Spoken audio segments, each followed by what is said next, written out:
Happy Halloween, everybody, and welcome to Adapter Parish, episode 103, Invasion of the Body Snatchers. We're going old school sci-fi horror for this year's very spooky Halloween episode, but before we get to it, let's talk about our next episode.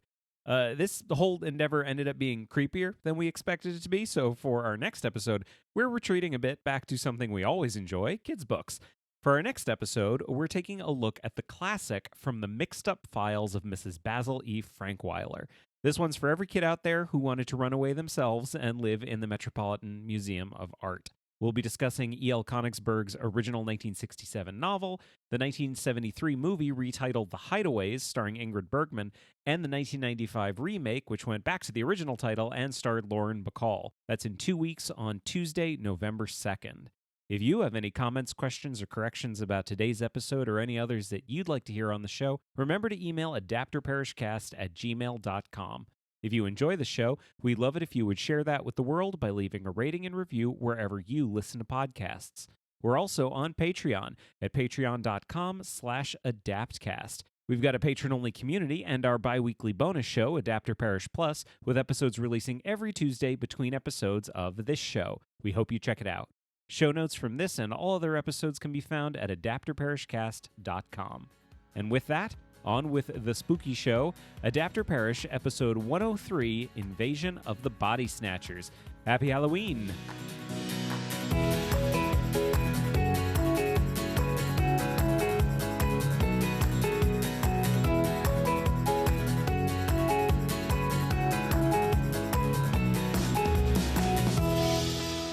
Hello and welcome to Adapter Parish, a podcast about adaptation. I'm Jeremy Latour. Hello, my name is Ari.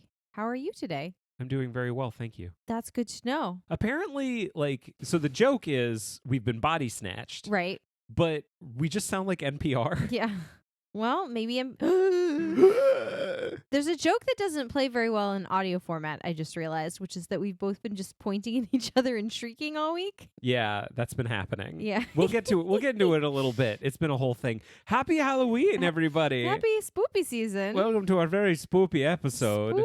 I have a question. Yes. So we have a little bit of a thing going right now where this is not the first time this has happened, because when we did Frankenstein for Halloween, there was like one version in particular that you had to leave the room for. Yeah, it was not good. And then that almost happened again this time. Yeah. With Invasion of the Body Snatchers, which I wouldn't have expected. You requested me to power through it. Right. Because I thought we'll do something scary for Halloween. So let's do Invasion of the Body Snatchers. Uh-huh. It's classic sci-fi horror. Yeah. But surely this episode is not going to be scary. Well, I think what you failed to take into account is that I don't like sci-fi horror. So, I didn't enjoy it. And you agreed to do it, though. I did agree to do it. Well, I like old horror, like when it's still super campy, and I like stuff like The Twilight Zone and Alfred Hitchcock Presents, and the book and the 50s version of this were along those lines. Did they scratch that itch? They scratched that itch, and then we'll talk about this more as we get into it, but it is sometimes interesting when you're watching 3 or 4 things, each one of which is sort of clearly based on the movie preceding it as opposed to the original book necessarily, to see how it sort of becomes a game of telephone from the original book, because I guess I'll just sort of put this right out there. The 2007, what was it? The Invasion? The Invasion. Has almost nothing to do with the book Invasion of the Body Snatchers. The Body Snatchers. The Body Snatchers. They're all of different titles.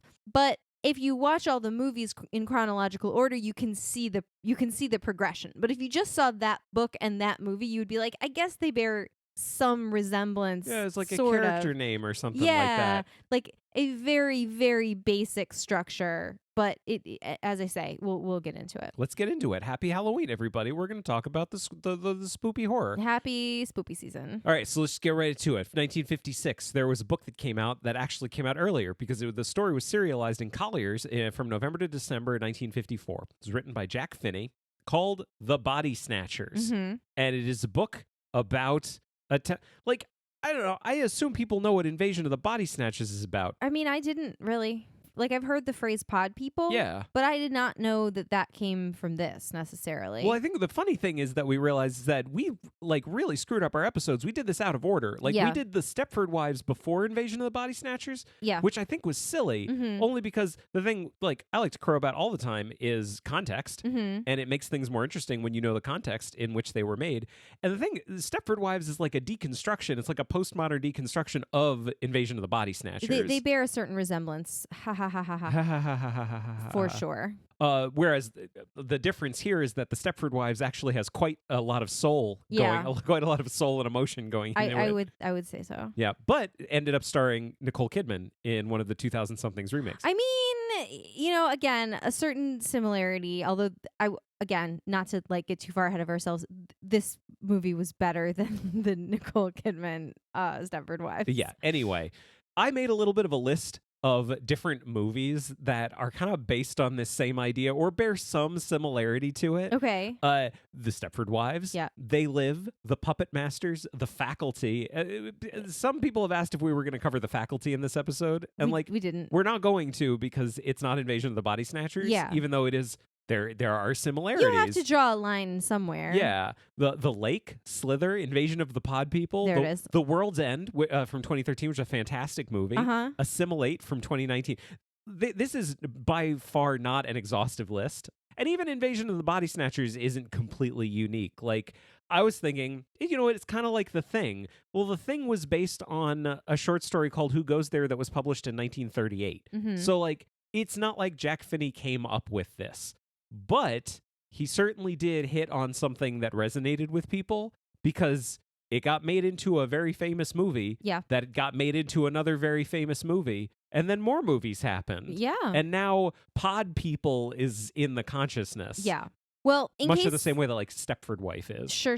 Well, in case anyone doesn't know what the dang heck we're talking about, because I certainly would not have prior to doing this exploration, should we talk about the plot of the book The Body Snatchers? Do you want to do a back of the book?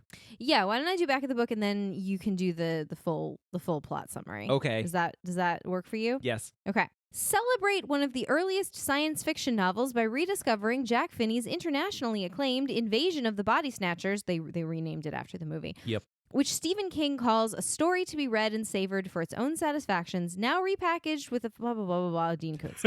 On a quiet fall evening... Poor Dean Koontz. On a quiet fall evening in the peaceful town of Mill Valley, California... Oh, we had an argument about whether or not it was in California. I thought it was. Yeah. Dr. Miles Bennell discovers an insidious, horrifying plot. Subtly, almost imperceptibly, alien life forms are taking over the bodies and minds of his neighbors, friends, family, the woman he loves, and the entire world as he knows it. First published in 1955, this classic science fiction thriller about the ultimate alien invasion and the triumph of the human spirit over an invisible enemy, invisible, not really, has inspired... Well, invisible in that they look like something else. I mean, I guess, but literally the town is full of pods, has inspired multiple film adaptations and entertained readers for decades. This repackaged blah, blah, blah, blah, blah, Dean Koontz, the end.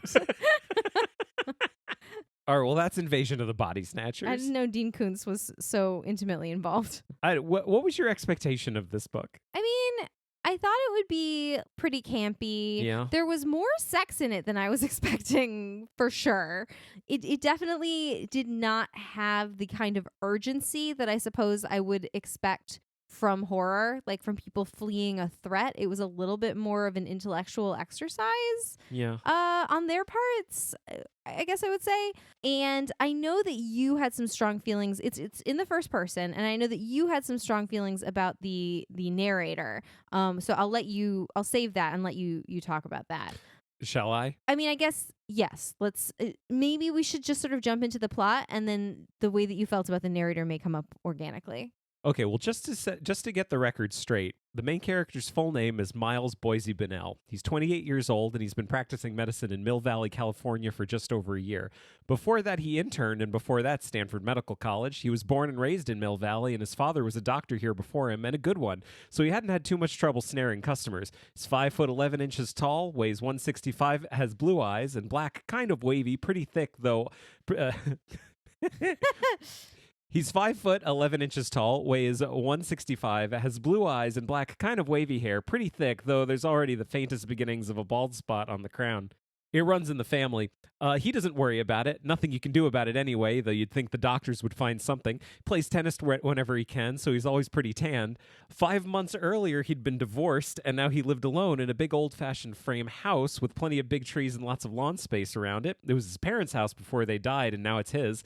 That's about all. He drives a 1973 Mercedes two-seater, a nice fire engine red job. 1973? Yeah, 1973. How could he drive a 1973 car? I think we read a second edition of it. Oh. And I think Jack Finney updated it in the 70s. Oh. So this isn't like the original text, but it Okay. is the book as it is. I want to be totally clear. I'm reading from the book right now. I know. I got confused about something that ultimately doesn't matter. Yeah. I hated this book.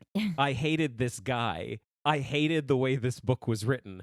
Everything I just read, I changed it to be in the third person.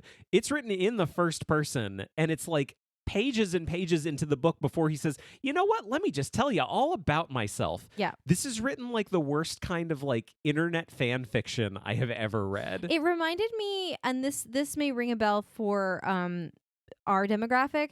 You know, do you remember how the first chapter of the Babysitter's Club books were like an introduction of the plot of that book, but then the second chapter was always like, "And let me tell you about my friends," and the second chapter was identical in every single book, and it was like, "Christy's a tomboy, and Claudia's really artsy, and Stacy has diabetes." Like the second chapter was always Does Stacey exactly. have diabetes? She did, yeah. I never read any of them. Yeah, well, we're gonna do it for the show. Okay.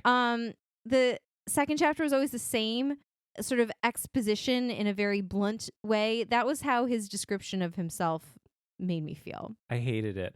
I feel really bad. I think I'm depriving everyone right now of good pod. Yeah. Because I wish I could be more nuanced about my feelings about this book. Uh-huh. Because there's a lot of stuff in this book that I think is worth talking about and worth respecting. I mean, I think he hits on some things that are pretty visceral, that inspired lots of people for decades to create all kinds of different types of art and different media.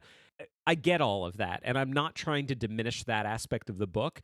I couldn't get past the fact that this book is written as poorly as it is. Mm-hmm. I hated this book. It's funny I didn't feel that. I thought it was fine. Like, I thought the writing was... I did not feel the same way about it as you did. I thought it was perfectly fine. I hated it. So anyway, let's try to jump into the plot as quick as we can.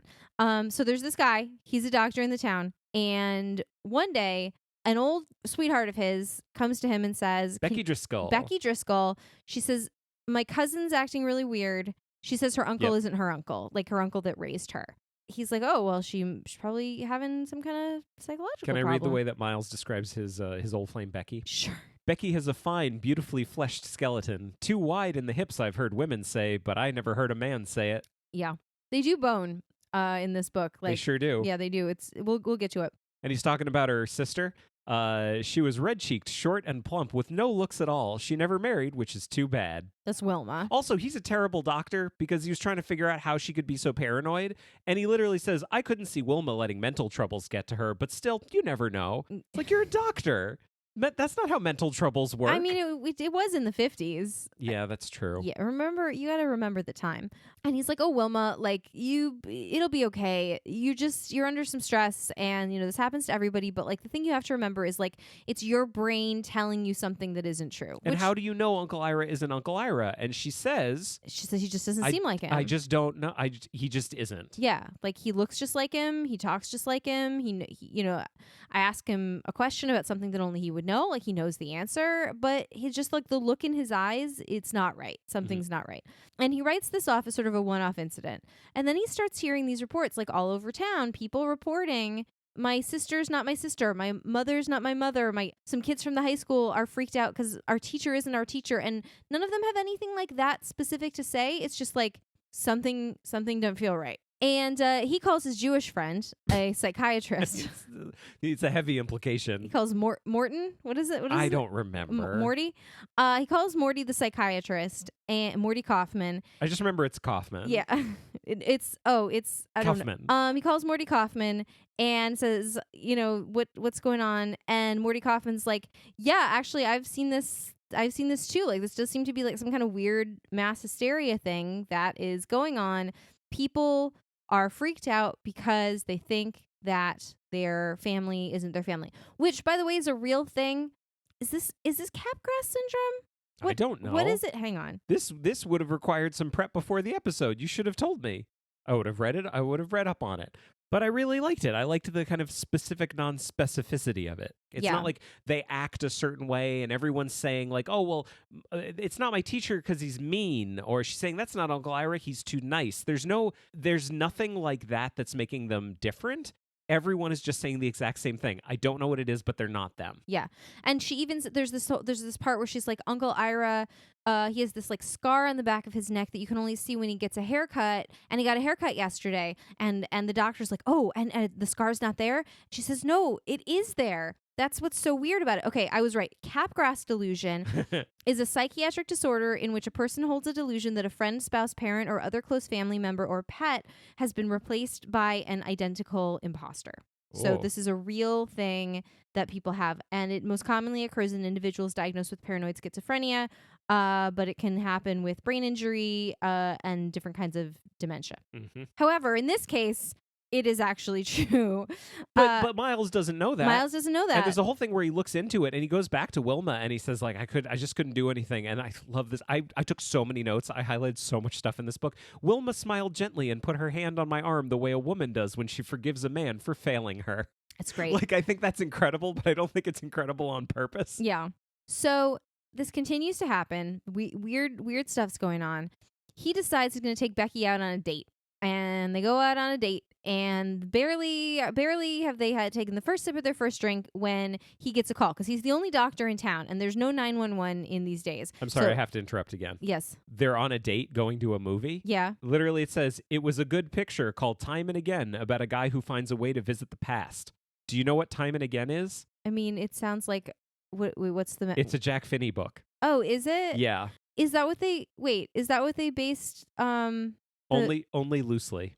What's the name of the movie with Christopher Somewhere in Reeve? Time. Somewhere in Time. Did they base it on the? No. Somewhere in Time is based on a Richard Matheson story. Okay, but they are similar in that people go to the past by just thinking about it really hard. Just think about it really hard. That's all you got to do. Don't take a penny with you though. Nope. Don't you do it. We don't need flux capacitors up in this bitch. We just think about it really hard. You might poop, or you might go back in time. That's it. That's all it is. It is just shameless self-promotion, and I don't care for it. I'm over Jack Finney. That's all I'm saying. Okay. Here's another thing that he says. So Miles calls telephone answering. I'm reading from the book. I called telephone answering, told Maud Kritz, who was on that night, that I was headed for the Sequoia Theater over in Corte Madera, and that I was switching my practice entirely to abortions, invited her around as my first patient, and she giggled happily. I hate this guy so fucking much. Yeah, he's the worst. He's the worst. He's the worst. Okay. His answering service is basically the whole town just like knows to come and find him, I guess, if somebody calls. And so the movie theater manager comes in and says like, hey, you gotta go. You got this emergency call. And he's like, oh, Becky, you want to come with me? And she says, sure, I'll come. Imagine calling the doctor in the middle of the night for an emergency and he brings his date with him. Like, come on. But he goes to the house of the Belichicks. Mm-hmm. He goes to the house and Mr. Belichick, what is it, Jack? And his wife are there. Yeah, and Jack and Teddy. Jack and Teddy. And he's a mystery writer, so it's all, a whole thing. And you're burying the lead. Why are they there? They found this scary thing in their basement. They go down to the basement and there's a body in the basement, but it's a weird body. It's all smooth. And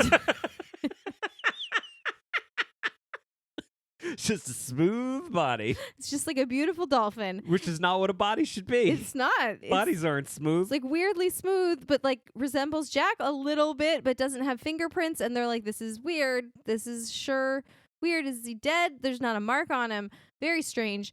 And then like, I can't remember how they made the jump from like, Jack, it's fine for you to go to sleep, but Teddy, you better stay awake and see what happens. I literally highlighted this now. So this is Miles talking to Teddy. Remember, this is only a suggestion. I leaned forward on the Chesterfield, forearms on my knees, and now I turn to Theodora. And if you don't think you can take this, I said to her, you'd better not try it. I'm warning you. I looked at Jack again. Leave it where it is, down on that table. Tonight, you'll go to sleep. I'll give you something to take. I glanced at Theodora, but you stay awake. Don't sleep for an instant. Every hour, if you can do this, I want you to go downstairs and look at that body. If you see any hint of a change, hurry upstairs and wake Jack up right away. Get him out of the house. Both of you get out right away and come right down to my place.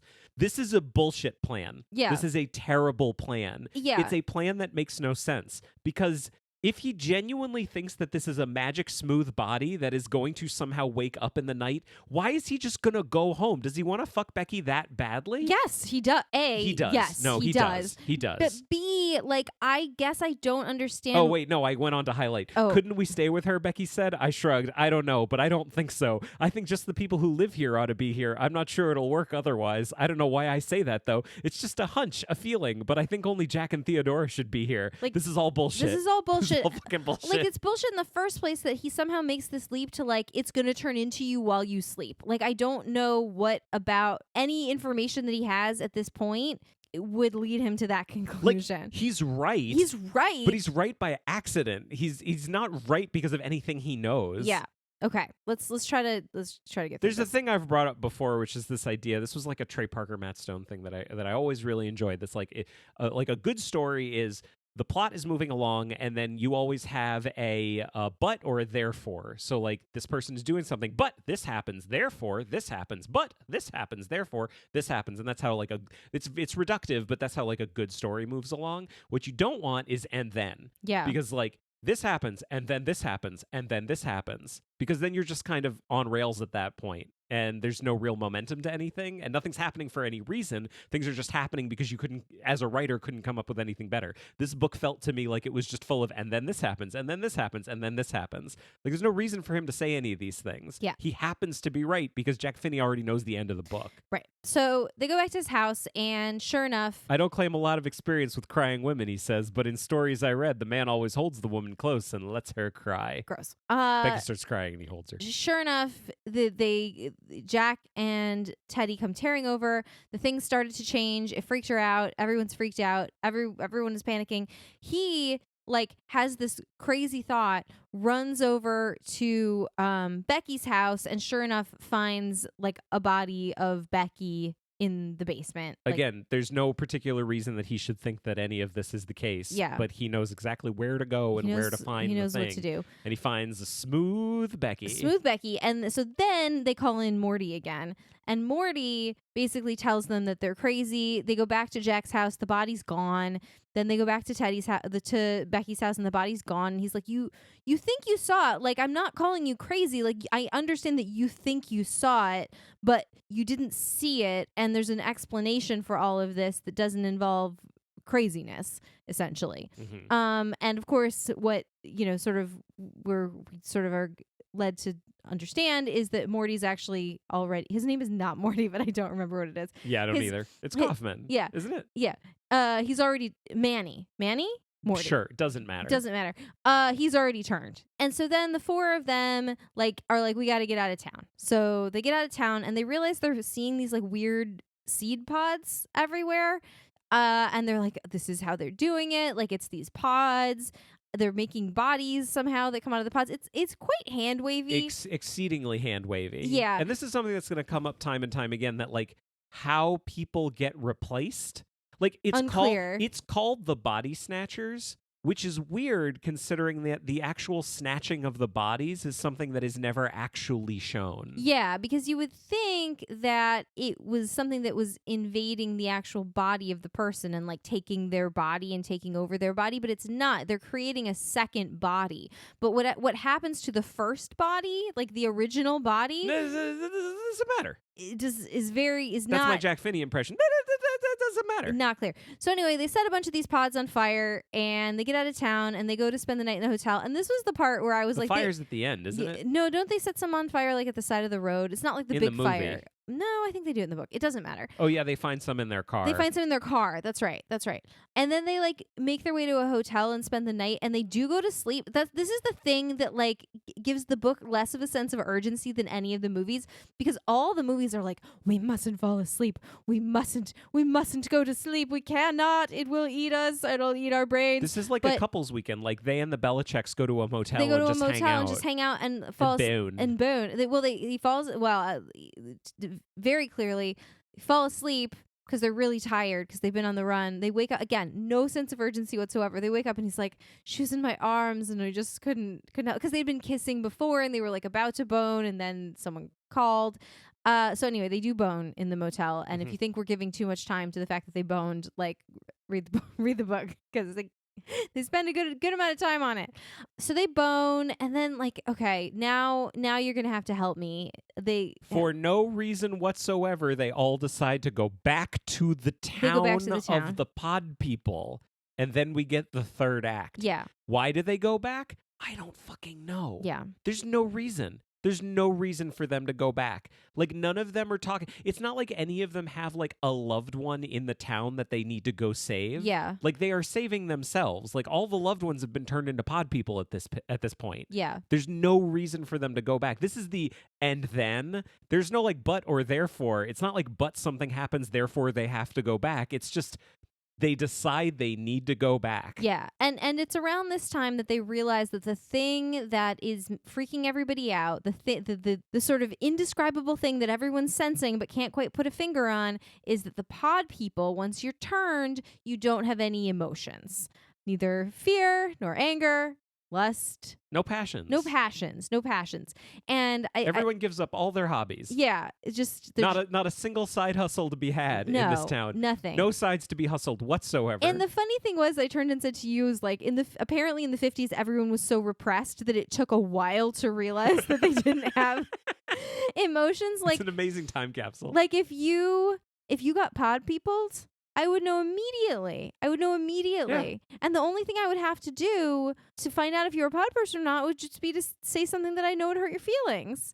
And This you would was such a- immediately react to it. Okay, so just so everyone knows, this is a bit because you said this to me the other day, and my response was, "Why does it have to be a mean thing? Why couldn't you say a nice thing? Why couldn't you just say, you know what, you look really nice today?" And if their response is, "Oh, do I?" You just point at them and shriek like a pig. The pointing and shrieking is not in the book, so you're ahead of yourself. No, it's not. Okay. So they have this long conversation with the psychiatrist about how it's better not to have emotions and how everyone's better off and this is going to be fine. And they're like, "No, but we want to live." And they get locked in a room together, and then they come up with a plan to escape that involves physically overwhelming the pod people that are guarding them. This is now Miles and Becky that are like locked in his office, I think, together. Jack is Jack a pod person? No. Jack never is a pod person. He gets killed, I think, doesn't he, at the end? But he's not a pod person. I don't remember. It doesn't bear He's mentioning. a pod person in the movie. Because remember, he does the thing that he goes on like the car chase around town so that he can warn Miles and Becky about like something that's happening, whatever.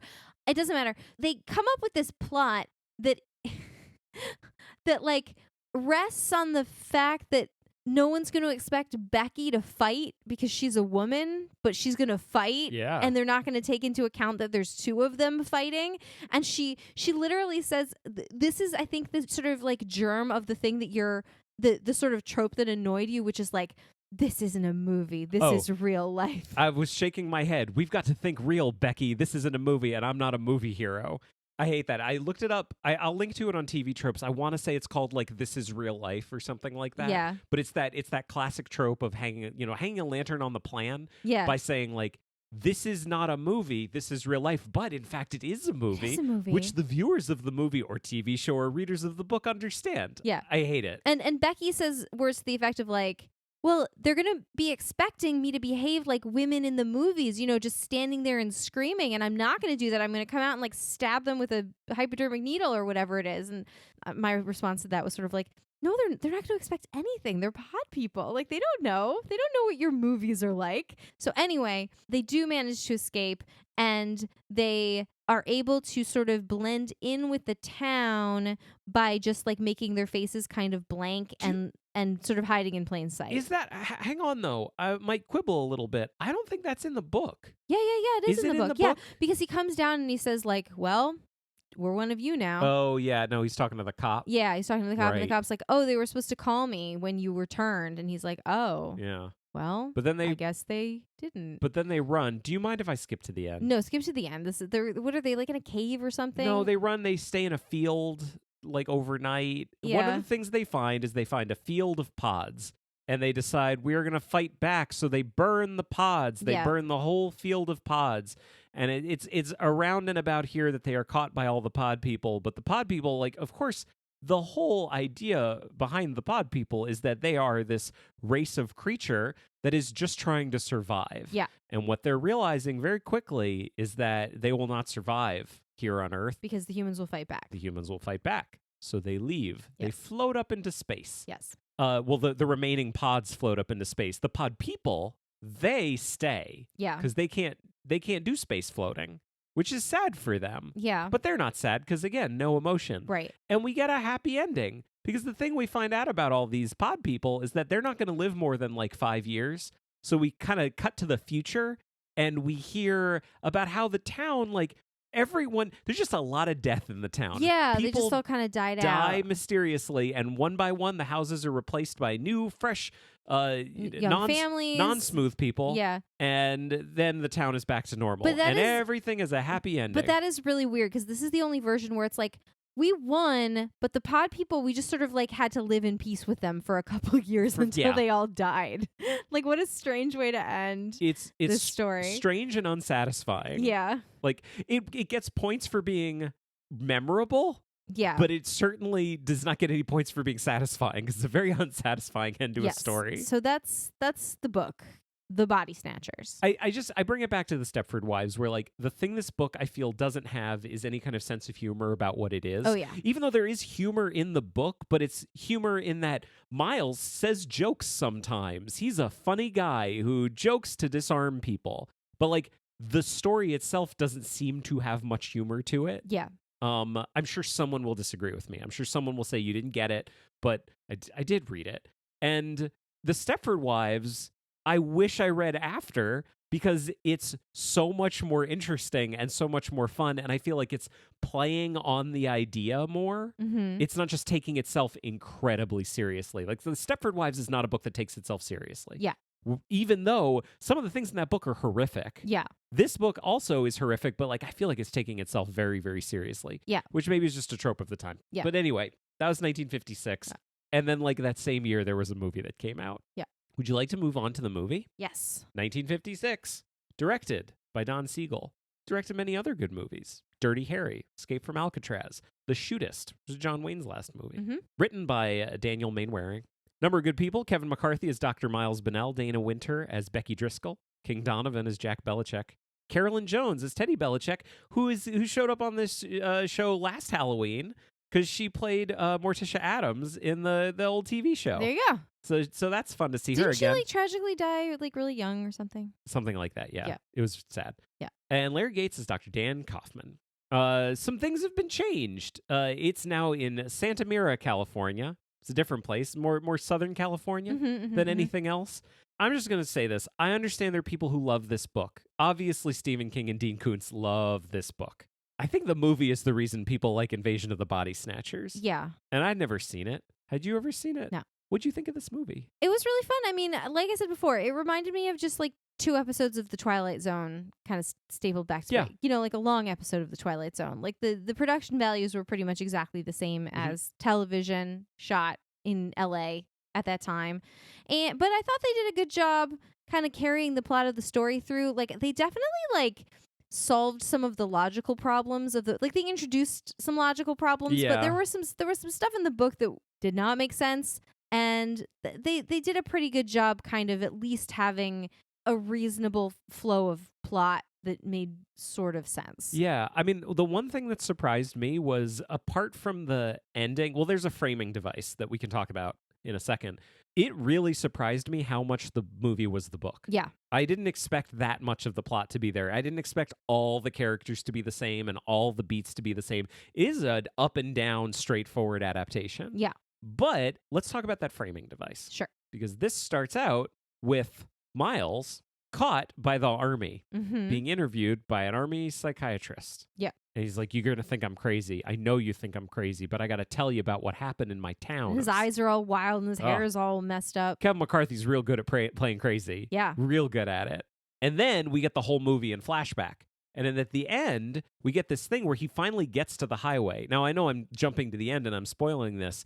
In this one, Becky gets turned. Yeah. Like her body gets snatched fully. We'll get back to that in a second too. I know I'm kicking a lot of cans down the road, but we will get to all of this. Her body gets snatched And the thing he wants, and this is from the book too, is they just want to get to the highway. If he can get to the highway, he can flag someone down and he can get help. And in the movie almost ends with him running around cars on the highway, screaming things like, "You're next, they're here," being real crazy. Yeah. And honestly, I would have been fine with that being end of the movie. Mhm. You know, just real kind of dark and ambiguous and scary. That to me is scarier. Mhm. But then, because of the framing device, he is then captured. He's arrested by the army and he's brought to this guy and he's told the whole story now. And then suddenly they hear about a truck that overturned, and what fell out of it was a whole bunch of pods. Yeah. And they go, "Pods, just like he said. Oh, no. We got to go take care of this." And then the movie ends with him going, clearly thinking this, maybe there is hope. Thank God they're finally listening to me. Yeah. Will they survive? Who knows? Who knows? Who can say? Does it shock you to know that this was added later? No. This was added by the studio. Like it didn't test well? Yeah, the movie, I don't know, because it's from what it sounds like it did test well, but then the studio decided, no, we want something that's not necessarily a happy ending, but we don't want to have this fucking bummer of an ending of everybody's gonna die. So we're gonna tack on this thing, and Don Siegel never liked it. Yeah. But the writer did write it. It's not like they brought in another writer or anything like that. I want to pick up all the cans that I kicked down the road. Yeah. Can I talk about the body snatching? Yeah. Did this trouble you as much? It's so confusing. It's so hand wavy about how this happens. And so I want to go back to the thing you were talking about before. How does the body snatching work? Unclear. Go through what we know. Well, there's a pod. Yep. And the pod. Okay, so I'm townsperson. Yeah. I'm going to bed upstairs. Oh, I'm tired. I'm gonna go to bed in my bedroom. Hope there's nothing creepy in my basement. Yeah, but unbeknownst to you, I, a pod person, have put a pod in your basement. Probably my wife. Probably. You're probably my wife. Probably I've been turned already. I don't know who put the pod in the basement to get me turned. Who can say? Who can say? Probably the dog. I'm turned. I'm turned. I don't feel any particular way about it. This is great. Or is it great? I don't know. It's fine. I don't know. It's fine. Whatever. There's a pod, and I guess out of the pod grows a smooth body. Yep. But in this film, the body they're like they grow a smooth body, but it's not smooth.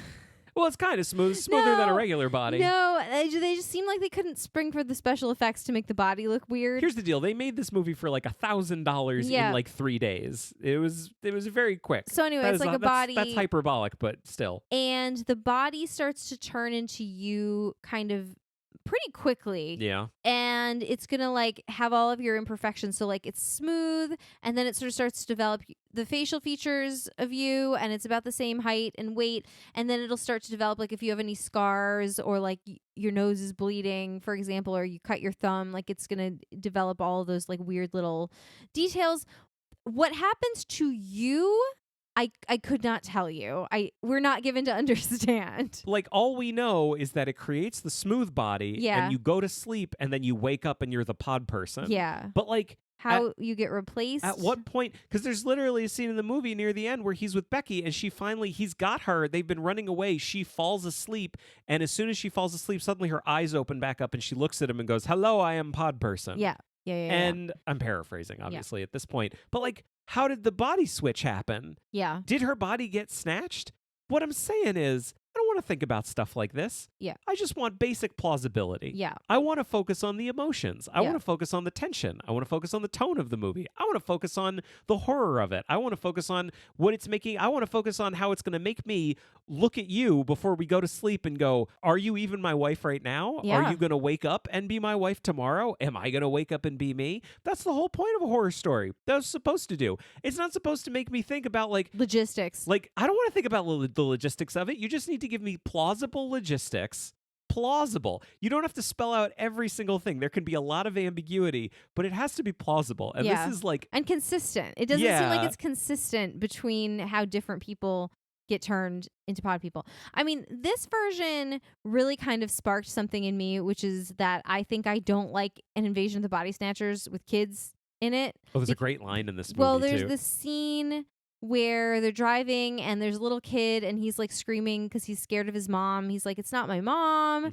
And they take him back to the office and like call his grandma, and his grandma comes to take care of him, and he's like, "It's not my mom. It's not like my mom." early on in the movie. Yeah, and they're like, that was weird. And then later on, he's like, "Oh, it's my mom. Everything's fine."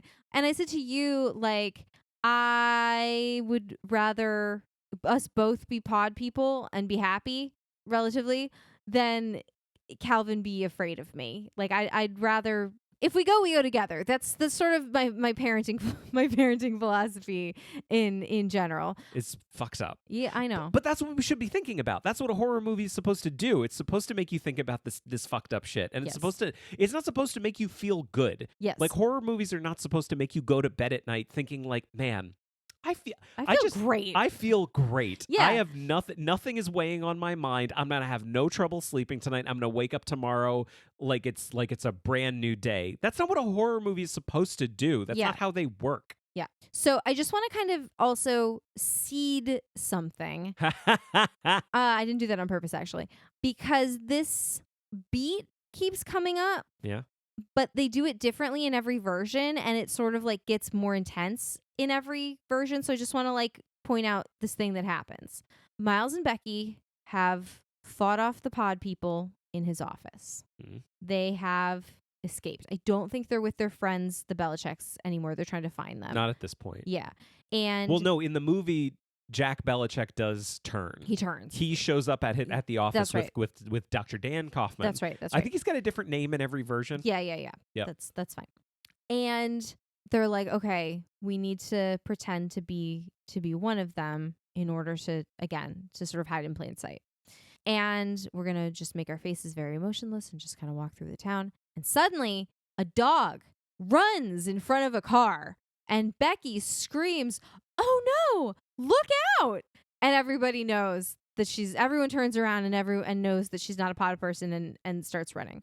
I just want you to picture in your mind, it's not good that a dog runs in front of a car, but it's not if you were trying to hide your emotions literally in fear from your life, even the biggest dog lover amongst us. I count myself, as a dog lover. If a dog is going to get hit by a car, I think, let's assume, you can't know, of course, until you're in that situation. But I think I would have enough self-control to like not just shriek out, "Oh no, look out, dog!" Becky does not have this self-control, and that's how they sort of catch them. Yeah. I mean, I guess this is one of my criticisms is that I feel like the characters, I want to be clear, this is a really fun, good movie. Yeah. Like, this doesn't like collapse under the weight of my criticisms, but I do have one criticism, which is that I think the characters aren't like super well drawn. Sure, yeah, they're pretty broad. We could have gotten things up to this point that let us know that Becky is the type of person who would do that. Yeah. But we haven't. Yeah. So it kind of surprises us in the moment that she is that person, because it seems like the only reason she's doing it is because, well, at this point in the script, it's important to the plot. Yeah, at this point, the plot needs everyone to figure out that they're not pod people, so we need her to do a thing. Yeah. I just wanted to sort of like plant that seed in your mind. There's something that happens that makes Becky blow her cover, and we're going to point out what that thing is in the subsequent versions. Now, the thing I thought you were going to bring up when you talked about kids, I thought you were going to bring up the No More Tears scene, because there's a scene near the end of the movie. I didn't like that one either. There's a montage near the end of the movie where like the town is really truly getting taken over, and there's like a baby crying in another room, and like one of the people's holding a pod downstairs, and they're like, "Soon, no more tears." And it's great and dark, and I loved it. Yeah. And it's fantastic. There's great the movie's so much more creepy than the book. There's a great thing early on where, like, I don't want to say that the reason I like this is because I need to see everything. I don't want any ambiguity. I don't want anything to be a mystery. I need to see everything. Sometimes seeing something is good. Yeah. And so what we see in this one is clearly Becky's dad is a pod person. Yeah. And he was down in the basement doing something. Because in the book, none of that ever happens. Like, Miles runs back to her place and looks in the basement just because he just got a hair up his ass. You know, that's it. He can't explain it at all. And in this one, there's a hint that something is not right, and maybe something is not right with her dad. Turns out, yes, there's a pod person in the basement. There's a smooth Becky. Yeah. And I like that. I appreciate that because it's creepy and there's a building sense of dread in the movie, and I think it's really effective. I like this movie a lot. Yeah. Like, this is one of the best examples I've seen of, like, good 50s sci-fi horror. Like, if you're gonna make a tribute to anything or reference anything, like Invasion of the Body Snatchers is one of the better ones that you can do. Yeah. 22 years later, 1978, it gets remade. Invasion of the Body Snatchers, directed by Philip Kaufman. He's done a lot of stuff. He's just one of those guys that, like, he doesn't do the same thing twice. He seems to always go in a different direction. Also directed The Right Stuff. Did you ever see that? No. Right Stuff's real good about the space race. Yeah. He has co-story credit for Raiders of the Lost Ark. There you go. He gets a pass in my book for this. Written by W.D. Richter. Shown up on this show before. He wrote the 1979 Frank Langella Dracula. Mhm. This is his second appearance in a Halloween episode of There you go. Adapter Parish. But also, he wrote and directed The Adventures of Buckaroo Banzai Across the Eighth Dimension, which is incredible. I don't really know what that is. You don't? No. The deuce, you say. Okay. He co-wrote Big Trouble in Little China. Okay. This is a fun director Okay. and a fun writer making a movie with Donald Sutherland, Uh-huh. a fun actor. Yeah. Jeff Goldblum, A fun a actor. fun actor. Leonard Nimoy, A fun actor. Veronica Cartwright. Veronica A Cartwright. fun actor. She's a fun actor. I wanna, like, I really don't want to be too effusive, but shall I? Sure. This movie's so fucking good. I had a full-on Jaws moment. Had you seen it before? Never. Yeah. Never. I always heard it was good. Like, there's a thing, like, spoilers, obviously, but, like, there's a thing that happens in the end of the movie that had been spoiled for me already. It shows up on, like, a million top 10 scariest scenes in any movie, or top 10 twist endings, things like that. I already knew what was coming at the end, so that was taken away from me. But I'd never seen it before, and I ended this movie, and I almost turned to you and said, like, do people know? Do people know how good this movie is? People should be told. So I'm telling you all, 1978 Invasion of the Body Snatchers, holy shit, it's a really good movie. Yeah. It's so good. What do you have to say about it? It was really good. It was fun. Yeah, I mean, this is like they've modernized it. They brought it up to the current day. Uh-huh. Not a small town anymore. Not a small town. They're in San Francisco. The two main characters are still like Donald Sutherland and his coworker, but she's got a lot. Matthew Bennell, and she is Elizabeth Driscoll. Yeah, but she's played by Brooke Adams. yeah, and she's definitely got a lot more agency. Like, she's definitely got sort of like a 70s feminist thing going on. The thing that I liked about it is, like, the way that they lead into the plot is, like, her boyfriend is turned, and she shows up at work one day, and she's just like, he's just not himself. Like, something's weird, something's off. Because we see him he loves basketball. So we see him watching basketball and wanting to bone. And then we see him the next day, and he's like, I am wearing a tie and going to the office. And I gave my basketball tickets away, and I do not want to bone. And she's like, okay, something's wrong. Mm-hmm. But the thing I liked about it is that it's like, accepted, I think, because Donald Sutherland is her best friend, and I think it's like just sort of an accepted fact between them that her boyfriend sucks. So when she shows up and she's like, something's weird, like he's acting different, his immediate response is like, yeah, he sucks. He sucks. You know he sucks, Yeah. right? And like, you know I'm in love with you, yeah, right? just Like, I'm not hiding it. sidebar. They have a very weird friendship. Yeah. Like, it seems like she completely understands that he is in love with her and And is- wants to bone down. And is kind of into it. She's into it, but of course they never would because she's with somebody. Yeah. Like, she goes over to his house because she's like, my boyfriend's just acting weird. I just didn't want to be there. And he's like, oh yeah, come in. We'll have some wine. We'll have some dinner. Like, we'll flirt. And she's like, yeah, this We'll sounds turn great. into pod people. Yeah, It'll be great. Sounds great. Okay. The plot follows kind of a similar set of beats. Leonard Nimoy is the psychiatrist. They go to his. He's Dr. David Kibner in this. And I want to be clear, too, about the timeline. Like, this is a year before Star Trek The Motion Picture came out. Yeah. So everyone knows he's Spock, but everyone knows he's Spock from the TV show. Yeah. Like, he's been kind of trying to break away from that. But, of course, what they do is they turn him into an alien with no emotion. With no emotions. Yeah. And trying to rationally explain to everybody what's going on. Yeah. And he also wears this weird little, like, leather glove that apparently was just because he thought it looked weird and wanted a weird thing to do. Leonard Nimoy has good ideas about things his character should do with their hands. Just he's got good hand insight. Because I don't know if people know this, but I'm going to tell everybody.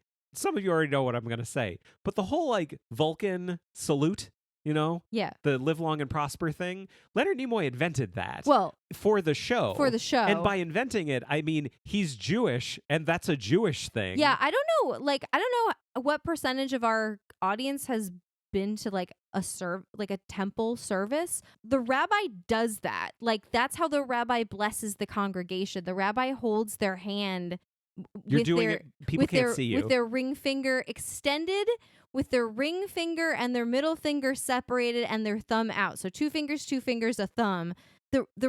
The rabbi does that. Like, that's not like taken from Star Trek. It's a thing that the rabbi it's does. like you do that with both hands and you hold them together over someone. It's like it was at a bar bat mitzvah. Yeah. Like, yeah, I mean, I've seen it a million times. all I'm saying is Leonard Nimoy has good ideas about hands with his characters because he brought that to Star Trek. Yes. That was his contribution. But he also thought for this character, he should have something. He should have something that makes him unique. So he knew someone whose hand had been injured and they wore like a leather patch over the back of their hand because they didn't want to show their scar. Dr. Kibner just has that. Yeah. Which is super effective because so there is a scene that happens in the movie where we already know that he's a pod person. Mm-hmm. Separate from that, our main characters, the Belichicks and Bennell and Driscoll, like they are all the same character names, even though everyone's a little bit different. They've all kind of escaped. There was a smooth skin, and they have to escape, and they of course call for help.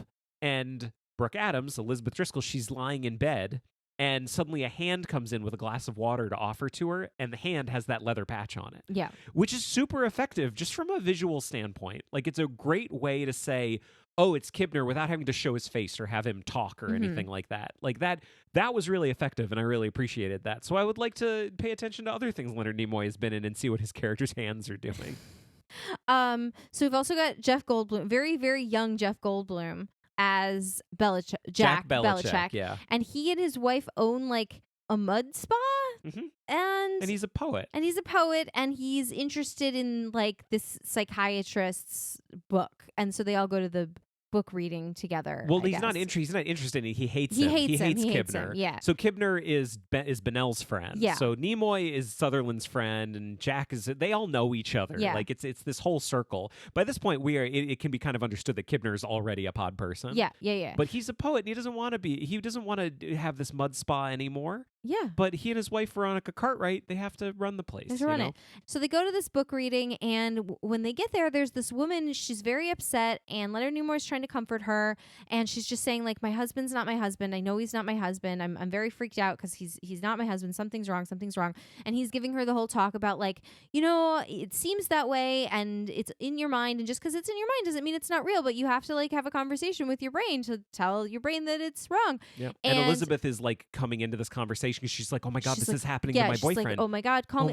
They work for like they work for the health department. Yeah. So they have access to different to a lab essentially. They have access to do science. To do science in a lab. There's not that there's much science doing in this movie. Yeah, there's a little bit because she brings a sample in and she's like, "Can we test this?" And her boss is like, "No, because you've been late too many times, so I'm not gonna do you any favors." So anyway, she and Donald Sutherland discover they're in love first of all.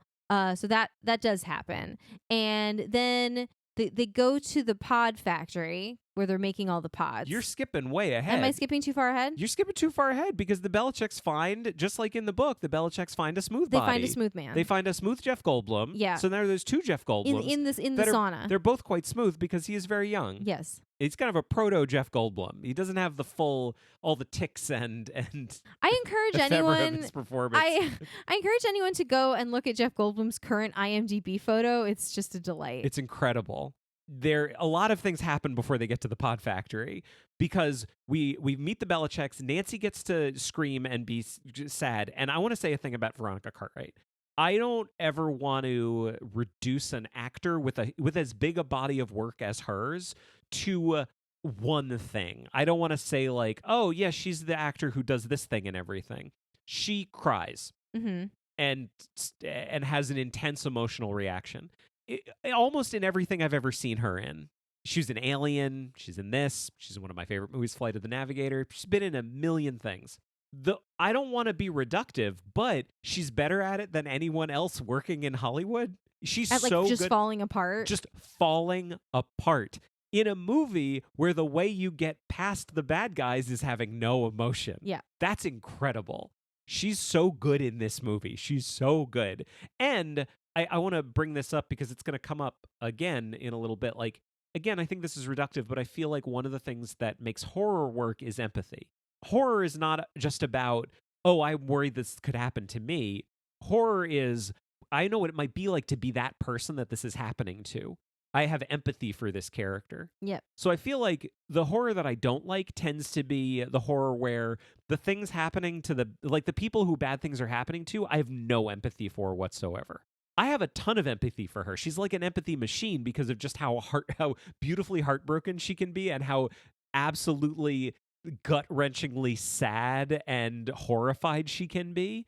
She's an empathy machine. Yeah. And I think she's perfect for a horror movie. And shall I spoil the end really quick? Sure. The whole thing that happens at the end is that she finds Miles and she says, hey, we're tricking them, aren't we? And the thing that this movie is introduced to the mythos of Invasion of the Body Snatchers is that if you are a pod person and you find someone who's not and you want to tell all your friends about them, you point at them and you open your mouth real wide and you make a sound that sounds like this.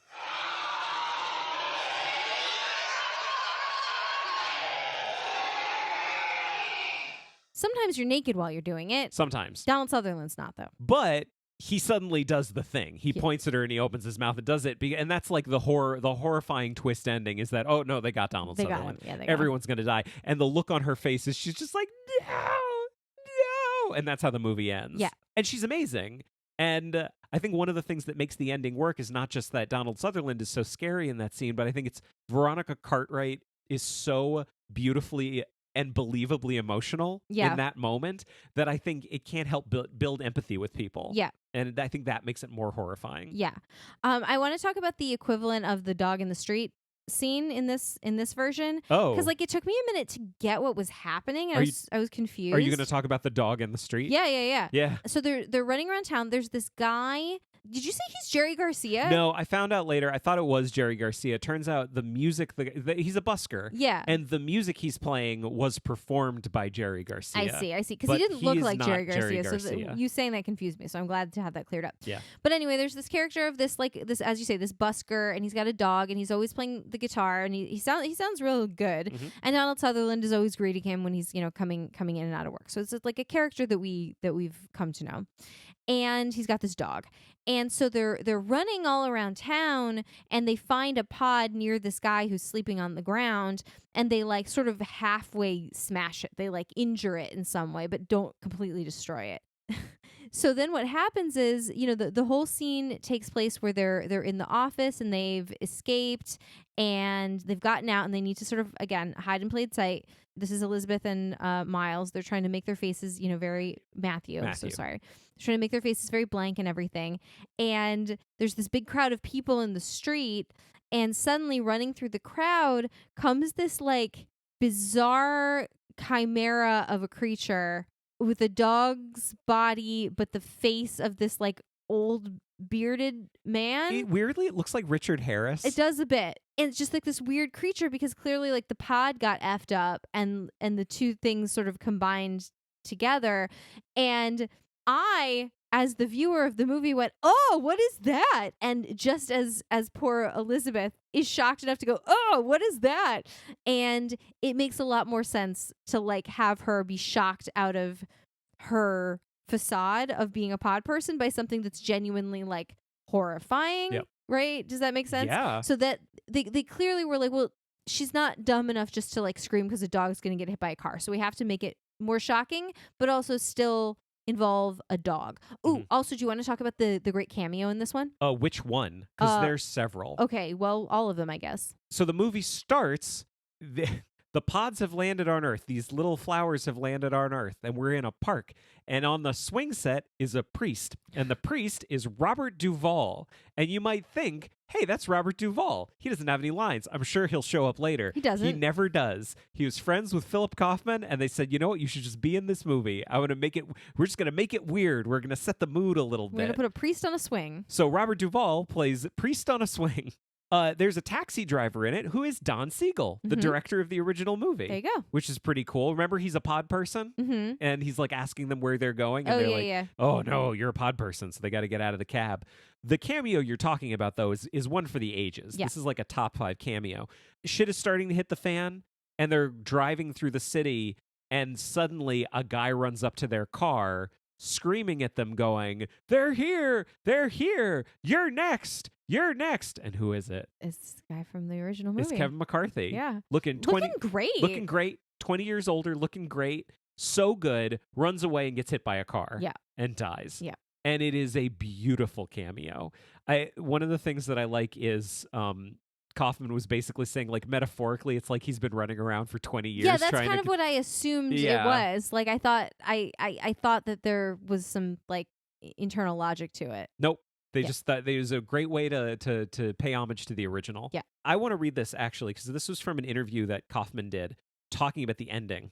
The end of the movie was something that Philip Kaufman came up with Don Siegel and Kevin McCarthy. Mm-hmm. Like, they didn't have the end of the movie when they started. Mm-hmm. He came up while he was working with them and thought, you know what, this is great. So he took the idea to the writer and the producer, and they wouldn't tell anybody about it. And so he said, the night before we shot, I talked to Donald Sutherland. He could have rejected it, and we would have been in some sort of trouble. Donald embraced it. The next day when we went out to shoot it, I don't remember that we even told Veronica until Donald turned and did that shriek. Yeah. Kaufman and the producer also kept the surprise ending from the studio execs, who did not experience it until the film was screened for them at George Lucas's house. Oh. He says that those were great days of filmmaking, he recalls fondly. There was a freedom that filmmakers had that a certain studio had understood. We took a chance. Like, I feel like that kind of stuff could not happen anymore. Yeah. Where you, like, change the ending of your movie and don't tell your bosses about it until they see it. But I just think it's great. But apparently he came up with the end with Don Siegel and Kevin McCarthy. That's great. Which I think is great. Yeah. I love it. This movie is so funny, too. It was really funny. It was really good. funny. Remember Donald Sutherland's whole introductory scene? Because he's a health inspector in this one. Yeah. He, like, goes to a French restaurant and he's like, "There's rat poop. There's rat poop in this soup. In the soup, sir." This movie has a wicked sense of humor. Yeah, I just think tone is so important, and I feel like this movie figured it. It's a tone that's scary and funny and exciting. It's beautiful. Yeah. It's so good. Well, it was funny because you were like, "When do you ever see like a funny health inspector?" And I was like, "Bob's Burgers." Yeah, that's true. Yeah. Yep. Why did I write down skin flower baby? No, thank you. Oh, because the way that the pods were working is like they like bloomed and there were big flowers made out of skin. This is the whole thing. So they're all at Miles. I'm saying Miles now. They're all at Donald Sutherland's place, and we see all the pods. All of them fall asleep, and we see the pods start to sprout people. So we see what they look like as they're turning into the pod people. Oh, yeah. These are really gross pod people. Like, they definitely had the budget for making things look gross in this movie. But the thing we find out at the end is they actually explain how the switch happens. Yeah. Because this is the whole thing. They find the factory where they're getting all the pods and sending them out into the world. He and Elizabeth are in a field, and he goes to look at something, and he comes back, and she is asleep. And he picks her up, and what happens to her? She disintegrates. Deflates. It's really gross and awful. And then about 20 feet away in the field, up stands naked Elizabeth pod person. Yes. And she chases him and does the scream and everything like that. But, like, that makes sense, is that part of the process is you get a new person, the pod person, and the original body is destroyed. And something else we see throughout the movie is that people are constantly coming out of their house with, like, a garbage can, and there's garbage trucks going through the city, and they're dumping, like, just some kind of waste into garbage trucks. Yeah. And so the thing you find out through the movie is that everything in the garbage trucks are all of the people who were turned. Yeah. And it's just all of their husks. Ugh. And it's great. I love it. It's horrifying and fun. It's so good. It sounds like you hated it. Before we move on, I have a quibble. Okay. Benel fucks up the factory, and he's fighting some of the pod people. Yeah. And he punches one of them, and they fall over the side off a balcony, like down below, and they scream on their way down. Yeah. Why does the pod person scream on their way down? They shouldn't, because they don't have emotions. I mean, why do they scream at all? Like, they do this scream. Well, that's to tell other people. That's just communication. That's just their language. But this is like the Wilhelm. Yeah. You know, as they fall down. It's not internally consistent. You know what? This movie sucks.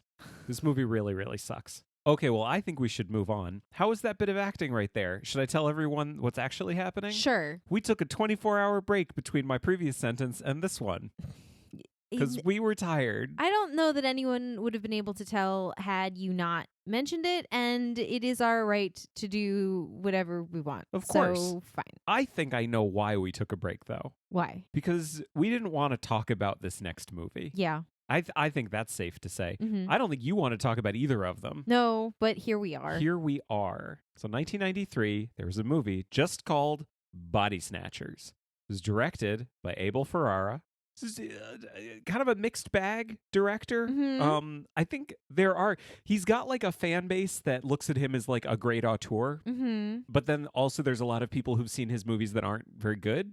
So I don't really have any skin in the game with him. Sure. He did like King of New York and Bad Lieutenant, which are movies that are respected by the people who love them. Yeah. If not for being like incredibly good. Yeah. It was written by a number of people. It amazes me that 3 different people had to write this movie. Written by Stuart Gordon, Dennis Powley, and Nicholas St. John. I'm going to give you a quick thing about Stuart Gordon. Okay. He wrote and directed Reanimator, which means okay. he's like horror royalty. Okay. Okay. More importantly, he co-created, not a few years before, Honey, I Shrunk the Kids. Oh, okay. Well, that's so I'm familiar with that. He gets like a pass for both of those things for me. Yeah. What Eh.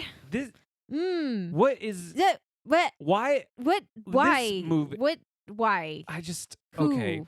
What? Why? How did this get made? That's copyright infringement. I know. I feel really It's bad the title about of a it. different podcast. How did this movie actually get made though? I don't know. Here's some things I don't Was understand. it a television movie or in the theater? It feels like a television movie. It was in the theater. It was delayed like a year, I think. I think the problem that we're having is that we are going to have a difficulty describing the plot of this movie because the plot was A, incomprehensible, and B, 75% not about body snatching.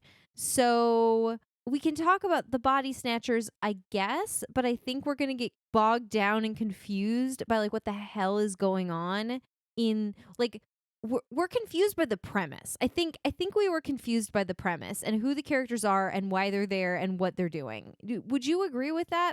I'm still confused. I don't know if I would describe how I feel as confusion because I get what they're trying to do. Yeah. Like what they're going for to me is incredibly clear. Uh-huh. The problem that I have is that my problem is that they don't achieve it. Yeah. This movie, if I didn't know anything about the people who made it, my assumption watching it would be, oh, this is like practically outsider art. Yeah. This is not made by people who make movies. Yeah, it has a ring of Troll 2. Sure. To yeah. it. Okay. That's what it makes me think of. Do you remember Troll 2? Yes. Like the main role was played by like a dentist that they found somewhere. Like that's what it made me think of, except the people in this movie are like mostly like Meg Tilly is in it. Yeah. The second rate of the Tillys. Well, and that's unfair. She's actually very good. And I you think actually, she's the best part of the movie. Well, you actually found her blog where she talks about this movie, and she was pretty funny. I can't wait to get to that. Yeah. And like Gabrielle Anwar is someone. She's someone in this movie. She's nothing. She's nothing. Well, she's playing a teenager. She's like 23. Forrest Whitaker.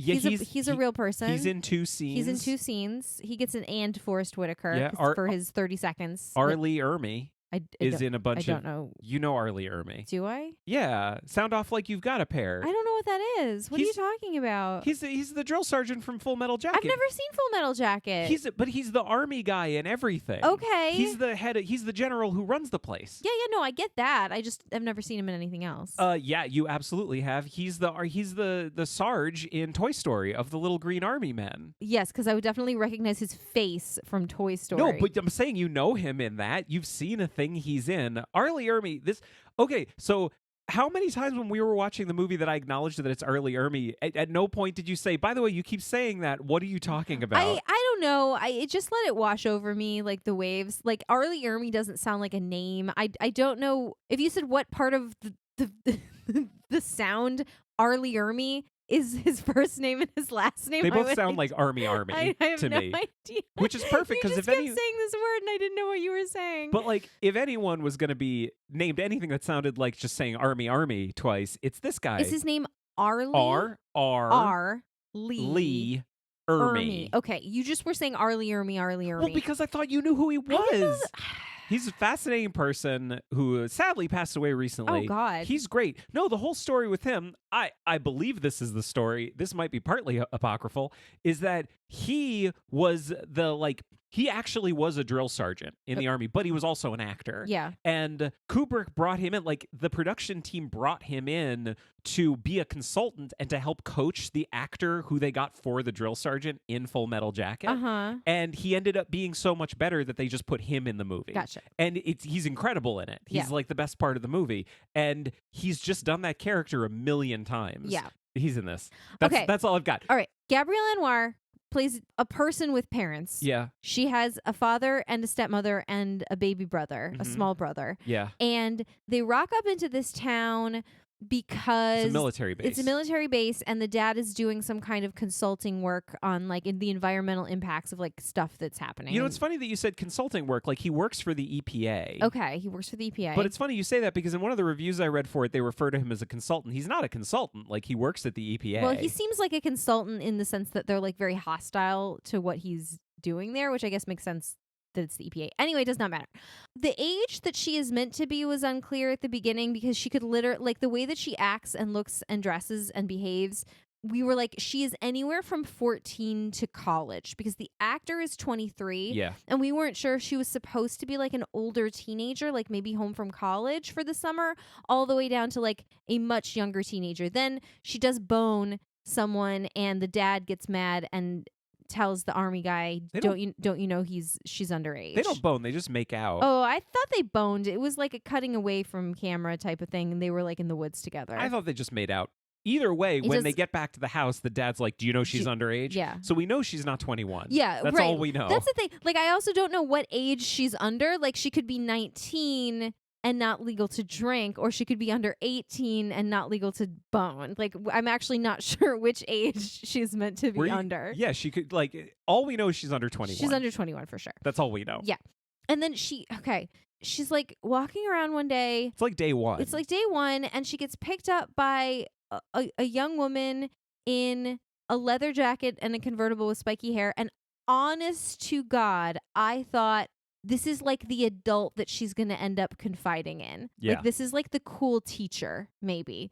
And then the cool teacher went, I'm the general's daughter. Here, come meet my mom. And I was like, is she an adult? No. She was a 28-year-old playing a child. Okay. We haven't said any character names either, which I'd love to get to the end without saying any character names because none of it matters. None of it matters. So I'm just generally confused about what is their life, and they send the little boy to daycare, and it's clear that there's some bad situation because the other little children, all their finger paintings look the same, and his finger painting does not look the same. He's also too old to be in daycare. He's a second grader, so that part's also kind of confusing to me too. I mean, here's the thing they could have done is establish.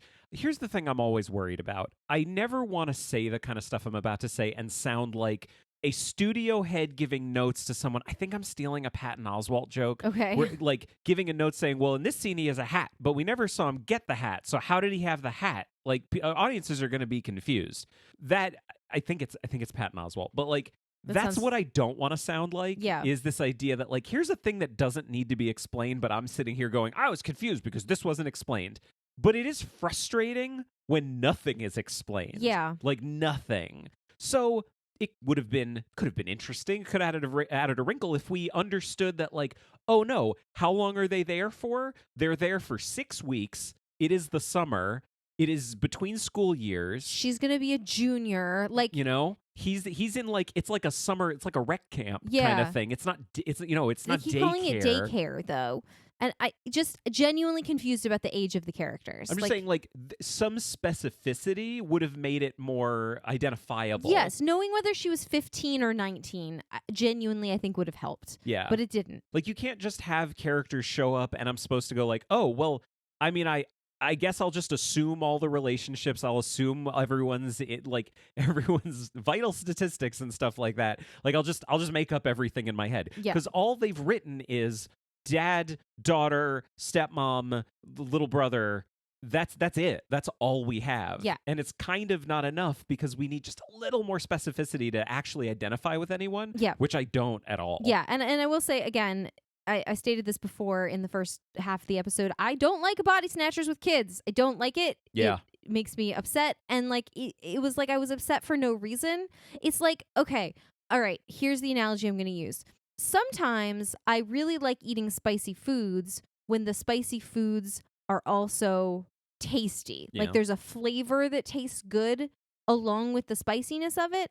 But sometimes you eat something and it's like, oh my God, that was just like spicy for spicy's sake. It doesn't taste like anything. It's just really spicy, which makes it unpleasant. And this was just like unpleasant with no redeeming value to it. Mhm. Does that track for you? Yeah, I mean, I feel like this movie had nothing to say. Yeah. Like I think kind of going along with that, the big problem I have with this movie is that it takes itself way too seriously. Oh my God, so seriously. I don't know. Like, horror should be fun. Yeah. Especially this kind of horror. Like, there's scary stuff in the other movies, but they're also fun. Yeah.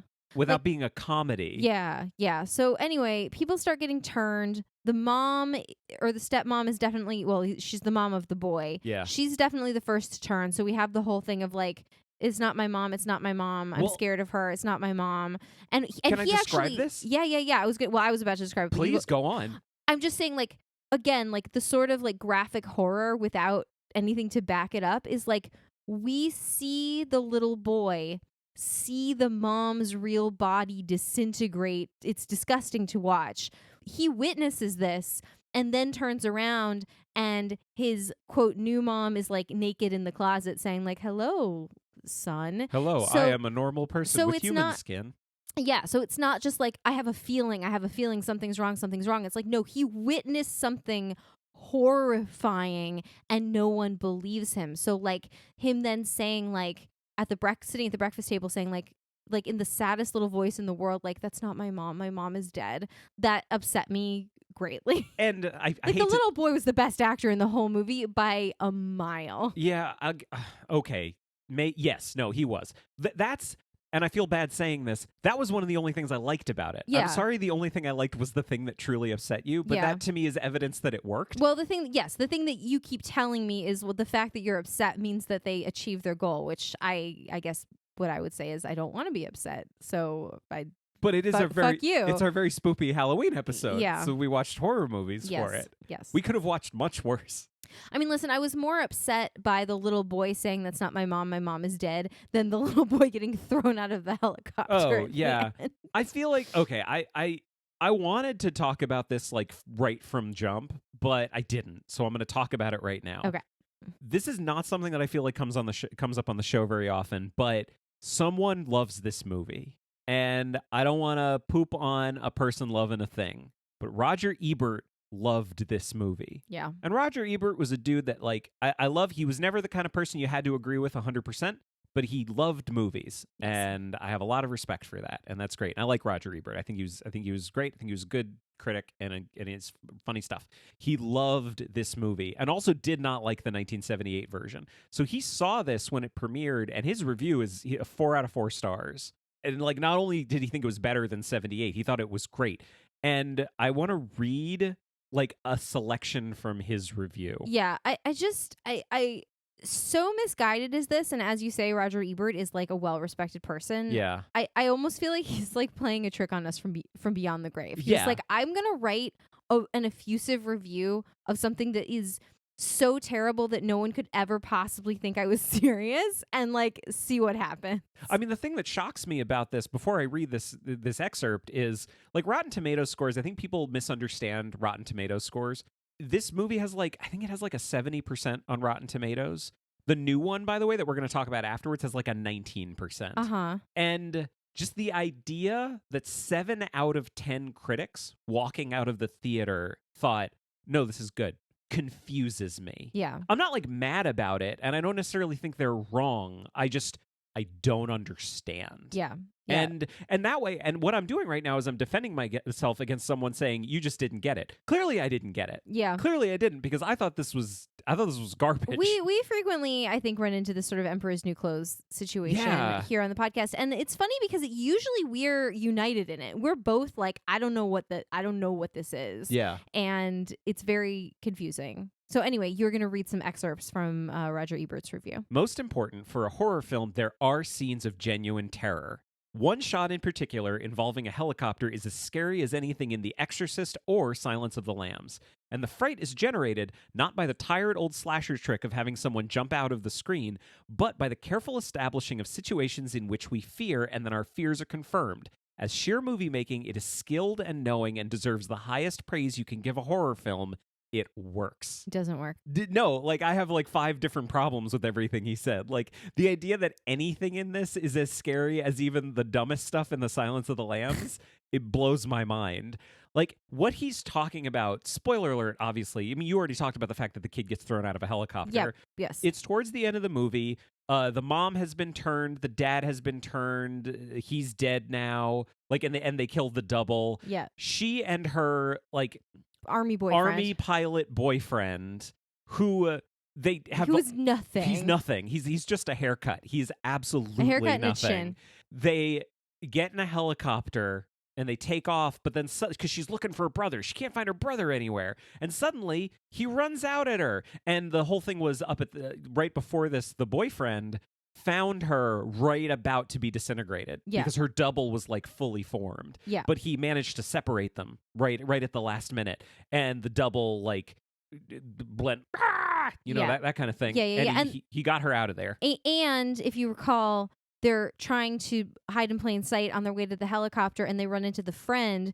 And in this movie, the thing that the pod people do is try to trick you into betraying emotion to show that you're not a pod person. They try to say something that will elicit a response. So, like at one point, one of the army guys says to our hero, the army guy, like, "Hey man, I fucked your girlfriend," and he's just like, "Whatever." But in this case, the friend says to her, "Hey, I saw your brother. He was looking for you." And she's like trying not to show any emotion, but she like turns around. She's like, "Where is he?" And then you get that, and then they run to the helicopter. So then, anyway, as you say, the boy, you see the boy runs from out of nowhere. Help me! I want to get on the helicopter! Oh! And she grabs him and pulls him on the helicopter. Of course, come to find out immediately, it's Podchild. Yeah, the idea that this is scary blows my mind. Yeah, it's not scary. Because he's not like, nothing creepy happens. The kid just suddenly leaps at like the boyfriend and is like, he just has his hands on his head. He's not even really doing anything to him. It's not even like, my eyes. He's just like, hey, get this kid off me so I can continue to fly the helicopter. Yeah, like, what do you know about Pet Sematary? You've described it to me. So, like, in the movie, like, the little boy, and the book too, like, the little boy, there's a little kid, there's a creepy little kid. Yeah, and this kid is not creepy. And, like, that's genuinely terrifying. I don't want to describe it in detail. Yeah, don't describe it. It doesn't deserve it. If you know what I'm talking about, then congratulations. But, like, this is a kid who does horribly violent things to people, but he's not just lunging at them wildly and just going, "Rah!" Yeah. Like, it's the actual things he does are really sadistic and terrifying. This is nothing. He just lunges at the guy, and then she pulls him off and throws him out of the plane. Well, the pilot's like yelling. I'm sorry. I just want to say, like, the pilot is yelling to her, like, throw him out. You have to throw him out. He's not your brother. He's not your brother. And I think it's supposed to be this like wrenching emotional moment for her, but like you don't see any of that. It's just like, oh shit, yeah, I gotta throw him out of the plane. Yeah, there's no moment where she has to make the decision. She just does pull him off and throws him out of the plane. Like we have no window into her emotional state at the time. Yeah, she's just I don't know why we keep saying plane. It's a helicopter, but whatever. So it's ridiculous. And then when the kid falls, it's like terrible green screen footage. Yeah. And he's just pointing up, screaming all the way down. And you mentioned before the game of telephone that all these versions are doing. Yeah. Here's the thing where like they got this directly from 78. This was something 78 invented, the idea that they point at you and scream. Yeah. Unfortunately doesn't come back later. It's just in these two versions. Yeah. But it's so good. It's a good thing. Yeah, that shot of him falling reminds me. Do you remember the Ian McKellen Richard III, like the last shot where he's like falling into hell? Do you remember that? No. It was unfortunate because it's a pretty good movie, but they didn't have an effects budget and it was a pretty bad green screen, and that's what it made me think of. It just sucks when that's the last thing you see. Exactly. It just undermines everything. Yeah. there's so much stuff that doesn't work. Like, Roger, you're wrong. I'm sorry, Roger. Like, R.I.P. R.I.P. You're great, but you're wrong. This movie does not work. Yeah. It is an incompetent movie. It's just very, very poorly made. The script is garbage. Every single line that comes out of people's mouths is just a trope. Yeah. There's no characterization in Everything. any of the dialogue. Like the dad at one point, like the doctor comes to him and says like, hey, Forrest Whitaker is the like army doctor. Yeah. He's in 2 scenes, but he comes to him and says like, hey, could any of these chemicals you're studying like have any psychological effects on people? Because I've been seeing some weird stuff. Mm-hmm. And the dad says, what? No, I mean, what symptoms? No, like what? No. And the doctor says, well, people are doing this and they're doing this and they're doing this. And the dad immediately goes, well, no, that's impossible. That's not the symptomology. And I was like, don't say symptomology when like the line before this was like, what are you talking about? Like there's no any dialogue coming out of anyone's mouth is not in any way related to the character they're supposed to be playing. It's just to advance, I guess, the plot such as it is. Yeah. Anyway. It feels like no research was done. Nothing feels authentic. Nothing feels plausible. And I feel like in a movie where you have pod people coming down and like replicating people, everything around the implausible should be plausible. Yeah. But like, if I'm getting caught up on the fact that the way the army base functions seems implausible, that's a problem, in your movie about alien body snatchers. Yeah. Surprisingly little time spent on any body snatchers or body snatching. Also, we do see what happens to the bodies. They do like dry up and disintegrate. The disintegrating mommy was effective. It was effective. Like him saying, my mommy's dead, that was really effective. The disintegrating mommy is effective. She gets a big speech when she like tries to turn the family. Yeah, and then you hear it again at the end. Do you remember that? You get like this is the set piece of the film. Like, yeah. Where are you gonna go? It's got a weird cadence to it yes. too. It's like where you gonna go? What you gonna do? There's no one like you left, or something like this. Yeah, and that works. Like yeah. I actually thought that worked. I thought Meg Tilly was great. I thought that worked. I thought it was fantastic. Yeah. I had no problem with that. Also, she got her boobs out. Well, I think that was the body double. Well, we'll get to the body double in a little bit. Okay, but we'll end with that because that's the cherry on top. It's fantastic. But I interrupted. I'm so sorry. No, I that's fine. Can I run through my notes? Yeah, just like because I know you've got some notes too. No. I think I've been through mine. So why don't you go through yours and then we'll move on. My first note was the acting in this is terrible so far. The music is garbage. It's all like it's really synthy kind of stuff. There's narration at the beginning. Oh yeah, she's like the daughter has totally lifeless, unnecessary narration. I didn't know what we were getting ourselves into that summer, and I sure didn't know that my life was about to change forever. That may have been a direct quote. The angles kept dutching, which is kind of cool throughout the movie. Like every single time anything starts to go a little weird, the angle would just start to dutch, which was kind of cool to tell you, hey, things are fucked up. The family has no chemistry whatsoever. Yeah. Like they don't feel like a family. Yeah, not even a little. They feel like 4 actors who met the day before filming, and they never had a chance to rehearse. They never had a chance to get to know each other. Like, the lines we're hearing them say to each other, these are the only conversations these actors ever had with each other. Yeah. Like, I'm sure they had no conversations outside of the set. Yeah. No chemistry whatsoever. Arlie Ermey's great. I got no problem with him. No one's taking care of the kid. Oh, the kid is, like, trying to run off the base. And he's just running through all these soldiers, and no one's doing anything. And then finally, pilot boyfriend picks him up. It's like, hey, little man, where are you going? Yeah. So he finally gets him, and that's how he meets the sister, and then he invites her out for drinks. Yeah. And it's ridiculous. And he's nothing. Ridiculous. This was a problem I had with this movie. I felt like the movie should have been an ensemble piece. An ensemble? Where we have multiple main characters who all have arcs over the course of the movie. Yeah. The problem is, at any given point, it's made like a movie with one protagonist. Yeah. And everyone else is just like fodder for the pod people. Yeah. But the problem is, like, we keep losing track of the protagonist. So, like, the daughter is the protagonist for a good portion of it. But then, like, the dad becomes the protagonist for a while. Yeah. And then maybe the army boyfriend is sort of the protagonist. He's definitely the protagonist for, like, a good 15 minutes. Yeah. But because they're only the protagonist for that time, and it's only them, we don't see the other characters while that's happening. Yeah. We don't care. Like, I don't care what happens to these people because I haven't gotten to know them at all. Like, I just couldn't get over how traumatized the kid was going to be like he's not going to be okay because he saw his mom disintegrate in front of him. He saw his sister shoot his dad. And then he got dragged off to become a pod person. So, like, thank God he became a pod person because, like, he would not have been able to live, like, a productive life as a member of society after all of that. Yeah, this is just... that was actually my last note, too, is, like, I have no empathy for anybody. Yeah. And I feel like, I know this is reductive, I said it before, but, like, horror works when you have empathy with the characters that horror is being done to. Sure. And...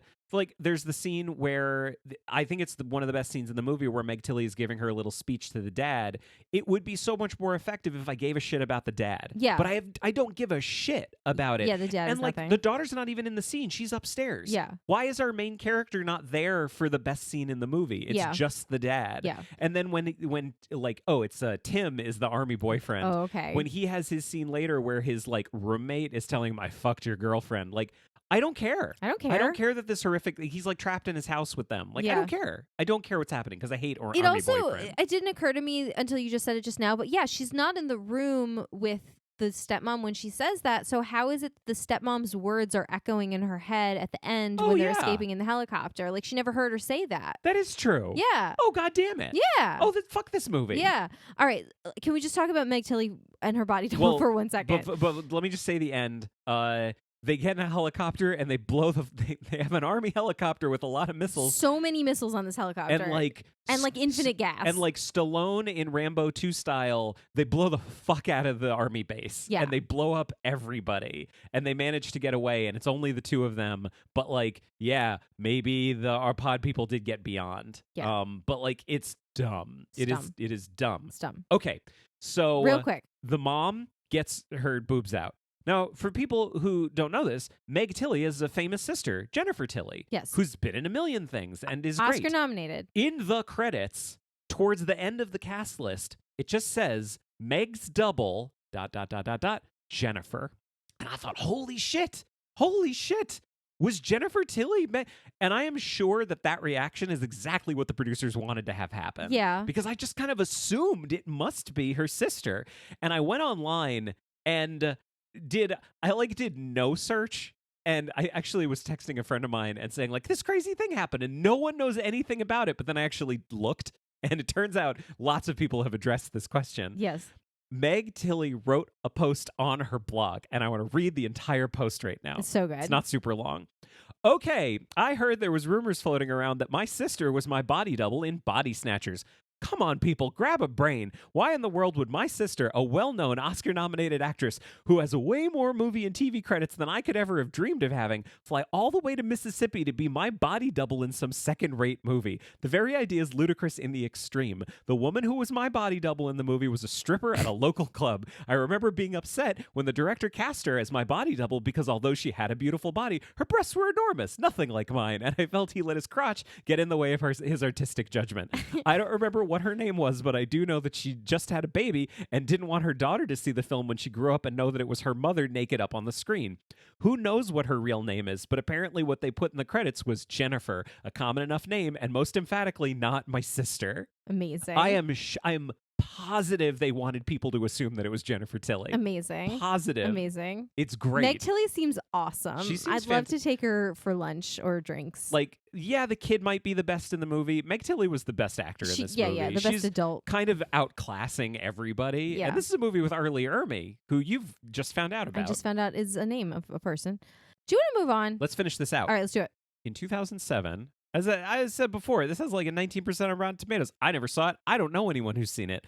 Called The Invasion, because, you know, we get 2 Invasion of the Body Snatchers. We need to get a Body Snatchers and then The Invasion, because you put them together and maybe you get one really good movie. This was directed by Oliver Hirschbiegel, a German director. He's done a number of different things. He directed Downfall, which if you, the listener, have ever seen Hitler really in his bunker, really mad about something that's in Downfall. subtitles, that's Downfall. That's our Hitler. Yeah. That was Oliver. He also directed, you know that Diana movie that came out a few years ago with Naomi Watts Oh, yeah. as Diana? He directed that too. Do you know there's a new Diana movie coming out with Kristen Stewart? It's supposed to be actually really good. She looks really good in it. Yeah, she looks great. I mean, she and Robert Pattinson have their whole post-Twilight career where like they're good. Yeah. So that's fine. That's fine. So this is a director who knows what he's doing, written by David Kaganich, who has gone on to do a number of things, but I think this was his first like screenplay credit. This is getting a little weirdly still not super like the book or the original movie, but it is going back to the source material in a few ways because we have some similar characters. There's Dr. Carol Bennell, who is Nicole Kidman. She's and she is the psychiatrist also. Yeah, so there's like they're mixing things around a little bit. Mixing and matching. And instead of, what is it, Elizabeth Driscoll or Becky Driscoll? Becky. I think there's multiple names. Yeah. Now there's Dr. Ben Driscoll, who is her kind of boyfriend. They're just best friends. They're friends. They're friends, but they like each other. And it's Daniel Craig. And she's divorced. Yep, just like Bennell in the original. She married Jeremy Northam, Yep. Who is not playing British in this movie. Yep. And now she's kind of being canoodling with Daniel Craig, who is playing British. But she does have in this this kid. movie. And she's playing an American. Yeah. And she's got this kid, Oliver. Yeah. Played by an actor named Jackson Bond. It's a good name, Jackson Bond. Oh, it's a really good name. Yeah. Yeah. No, it's real good. Jeffrey Wright is in it as like one of Daniel Craig's associates. Veronica Cartwright is in this movie. She's real good in it. It's real cool. It's real cool to see her. She's like the wife who's like, my husband. She's one of Nicole Kidman's patients. Yeah. And she's saying, my husband is something's wrong. My husband is not my husband. Yeah. Oh, man. Should I mention your close personal friend? We'll come to it. Why don't we come to it in a few minutes? So I can't talk about it. The way this movie starts, first of all, the logo, it's Warner Brothers, and like the logo's all weird and glitchy because it's telling you this movie's not going to be a regular or average movie. You better strap in because it's going to be a little bit different. It's going to be spoopy. I think there was like an Onion article about that happening in movies. I'll try to find that and add it to the show All right. notes. And we start with news footage of a space shuttle blowing up on re-entry. And all these people are talking on camera. I'll give it this. The news footage looked super real. Yeah, it looks good. I thought they did a really, really good job. And it's great. Oh, like especially when the sort of vox pops, like the old lady that was talking, like that really looked like real news footage. I wrote down her line because I kind of loved it. Someone said like, well, yeah, we've been advising people not to touch any of the wreckage. And this old lady is just like, yeah, we all got out and we touched it. Some of us did. And it's great. Yeah. It's really, really funny. I don't know. Going into this movie, this keeps happening to me where, like, I don't want to hate a movie. I don't assume. I knew it was reviewed really badly, but, like, sometimes we disagree with people, and I want to give every movie its fair shake. Yeah. So with a movie like this, I'm always looking at it going, like, okay, well, when am I going to not like it? Because eventually I'm probably going to not like it, but I might. Mm-hmm. I might like it. And I kind of never got, until, like, scene almost right at the end, I never really got to a point where I didn't like it.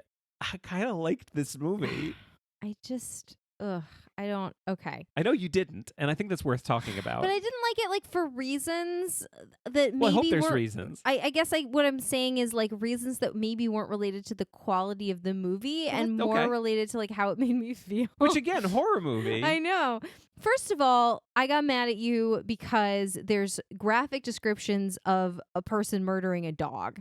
And I was like, multiple times. And I was like, God damn it, this would not be a Halloween movie without, like, there wouldn't be a Halloween episode without, like, a dead dog scene that I had to leave the room for. Yeah. So that was upsetting.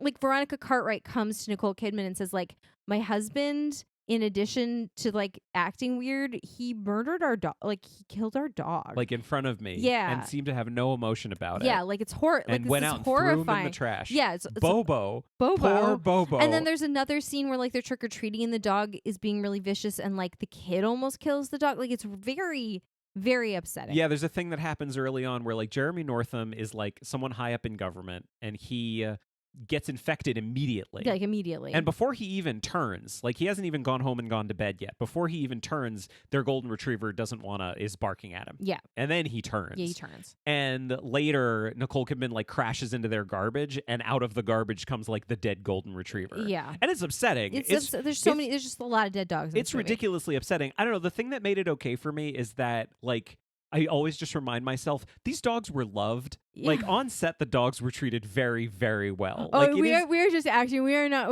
actually in any peril. Do not fret nor fear. Yeah, are you going to let people into our running joke in this household? What? Well, any dog that's ever in a movie, they have to explain to their co-stars that I'm just acting. I'm just an okay. actor. It's fine. I'm just an actor. I'm not actually fearsome. I'm gonna bark woof woof woof, but it's okay. Do not worry about it. Yeah, you can trust me. It is fine. It is fine. I am acting. Like these are puppet dead dogs. Yeah. Like it's okay, but I will say from a horror standpoint, I found it really effective. Yeah. And I kind of liked it. Okay.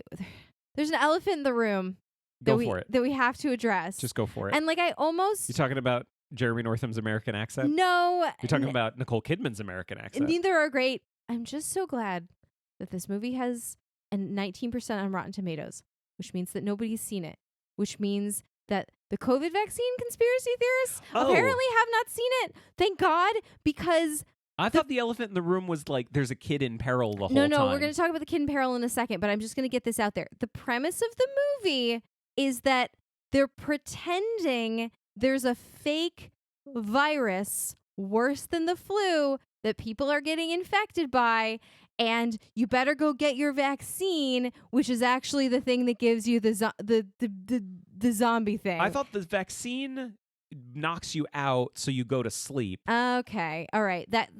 Either way, the vaccine is the vector by which you become a pod person.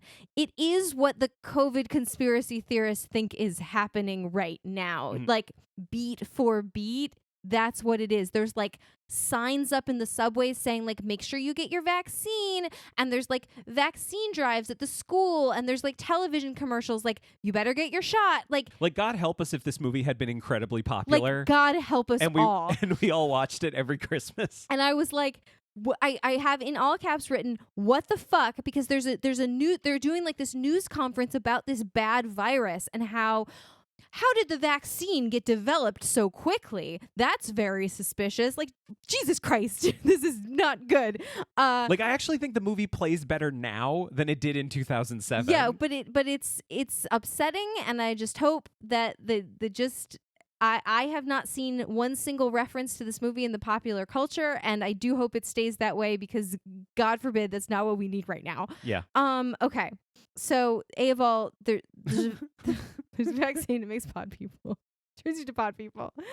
One thing, just a really quick thing. I do appreciate kind of the way I appreciate it in the other ones that actually showed us what happened. Like, again, going back to the 56 version, like people turning into pod people doesn't really make any sense logistically. Yeah. Like, why would you make a second body, but as soon as you fall asleep, you wake up and you're the pod person? Yeah. So, like, when's the switch happening? This one has its own explanation for everything, which is that you get infected and a thing inside you takes over your body. Yeah. And what happens is you need to fall into REM sleep. Yeah. And when you fall into REM sleep, that's when it takes over. Yeah. And it replaces all your cells. And then when you wake up, you are the pod person. Yeah, there's no second body situation. Yeah, you're just really gross overnight and covered in gross like stuff. Gross goo. We see it happen to Jeremy Northam like less than 10 minutes into the movie. Like he gets turned immediately. It's really gross. That's A on the list of things that upset me.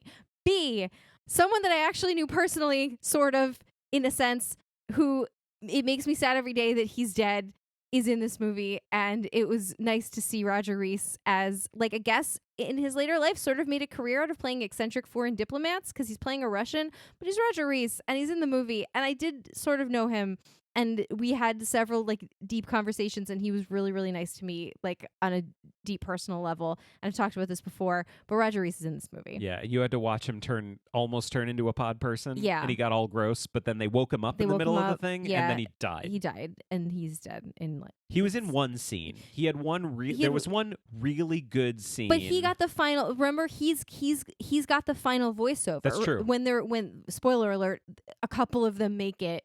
He's like the voice that's playing in her head at the end, like, you know, this about movie, the humanity or whatever. This movie has something to say. I don't love what it has to say.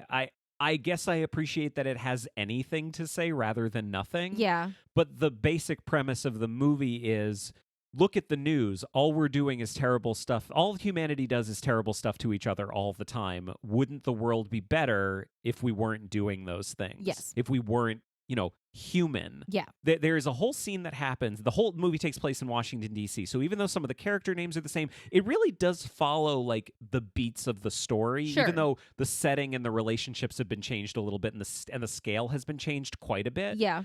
There is a scene where we have the Belichicks. In this case, they're like, what are they, Ukrainian or something like that? Yeah, they're diplomats. They're foreign diplomats, and they are friends with Daniel Craig. And so they go to a dinner party, at a big dinner party at their house with a lot of diplomats, and Nicole Kidman's there. And so around this table, we have the two Belichicks, and we have this guy, Yorish, who's Roger Reese, and there's Nicole Kidman and Daniel Craig. They're all sitting around a table, and we just get this scene where they get to have a conversation, and what happens is they basically discuss the themes of the movie. Yes. And Yorish's whole thing is, if you suddenly found out that no crime was happening in the world and no one was being violent to each other, that's the day we've stopped being human. Yeah. Which is like really on the nose. Yeah. Again, I'm not mad that they had something to say. I think it was kind of half-baked, but Nicole Kidman's, she's fighting against that, and she's doing a really good job debating with him and everything. And like the lines that he says in that scene are what you mentioned come back at the end of the movie. Yeah. But one quick thing I have to say about this scene, it was so nice watching this movie after watching that 93 version. Yeah. Because there was so much chemistry at the table. Yeah. It's a good scene. Oh, yeah. I mean, the dialogue, talk about the dialogue being specific to the character. Do you know what I mean? Like, as opposed to the previous movie that the words were basically just randomly assigned. Yes. Like, these were well fleshed out characters. I thought. I thought so too. Yeah. Okay. I'm going to do my third thing. And You've then done A, B. A, B. This is C on the list of things that I found upsetting watching this movie. So this is the biggest thing. Literally, I didn't even find this out until after the movie. You jumped into our show Slack, our patron Slack, and you said, we're watching something very upsetting. Please send memes. Yes. I didn't know that you looked to our listeners for comfort. So in this trying time. In this trying time. So basically, the premise of the movie is like basically my worst nightmare, right? Like Nicole Kidman has this son. His name is Ollie. They are super close. Talk about chemistry between these two actors. Like I believed that he was her son and that they loved each other very much. Like yes. that he was a really cute child actor and he did a good job. And she And did a good job. She did a good job with him. Actor. Yeah, she is. So like the premise is that she sends him to see his dad for the first time in like a couple years because he's a pod person and he's now called and said like, hey, send me the son. And so he's off in like another, Baltimore or something. And she can't get to him, but she also thinks he might be immune because of he had some virus in the past that it seems like people that have had this virus are immune to becoming pod people. Like we find out that Veronica Cartwright is immune. Yeah. Because she went to sleep. Yeah. She fell asleep, but woke up and wasn't a pod person. Yeah. So like half the movie, like at least half the movie is her trying to get to her kid, and he's like able to text her and she's able to text him because she has a fancy phone that does texting and pictures. It's weird to watch a movie that came out in 2007, like when the iPhone was released, and we see what phones looked like. Well, because at one point someone says to her, like, doesn't your phone take pictures? As if like she's got that fancy phone. Everyone knows she like splurged on the fancy phone that takes pictures. Like I almost wish this movie had been made either 5 years earlier when you couldn't do that at all, or 5 years later when everyone could do it and it could just be part of the plot. So anyway, she spends half the movie trying to get to her kid. I found it very upsetting that she couldn't get to her kid because like he was upset and texting her like, I don't know where I am. I'm scared. Like, please come get me. I don't know what's going on. Blah, blah, blah. B, she does eventually get to her kid. And there's actually a really great scene where she's like in the dad has taken the kid to like the mother-in-law's apartment and they're clearly both pod people. And they have this like very weird meal together. And then Nicole Kidman, sort of pretending to be a pod person, is like, can I use your bathroom, please? And the mother-in-law's like, yes, of course. So she's able to go and actually look for her kid. And there's actually this great moment where she finds him. She opens the door to the bedroom and they just look at each other because they're sort of playing a game of chicken, like who's going to betray that they're not a pod person first. Like she doesn't know if he's been turned and he doesn't know if she's been turned, and then they sort of both break at the same time.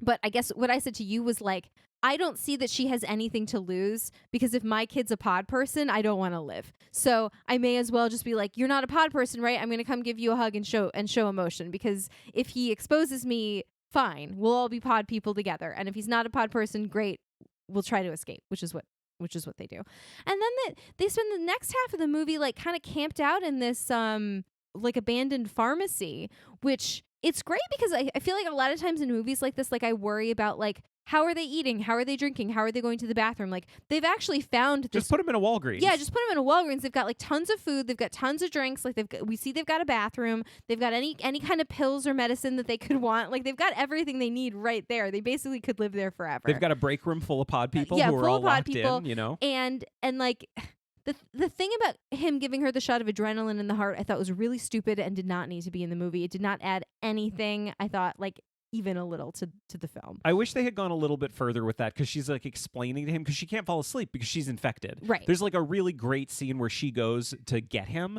Like that was actually something that I think I don't want to speak for you, but it seemed like you appreciated as the movie was going on that like her one goal the entire movie was I need my son. Yeah. It wasn't like we need to save humanity. She was like, cool, let's save humanity after I get my son. Yeah, and there's one point at which they're like sort of in a room and Jeremy Northam has sort of found them and she ends up like hitting him on the head, like just hitting him on the head really hard with something and knocking him out. And I think you said to me like, are you on board with this movie now? And I was like, yes, that's something I can understand. If you're going to get between me and my kid, I will murder you with my hands. Right. Yes, absolutely. I get it. So that made sense. Like, I actually think if the thing this movie is centered around is the relationship between the mom and her son, then I think this is a good movie that works. Yeah. It's not a great movie. It has lots of flaws, but I think the movie works if that's the thing everything is centered around. Yeah. If the thing that you try to center it around is like the metaphor, then I don't know how well it works. Yeah. But like that central emotional through line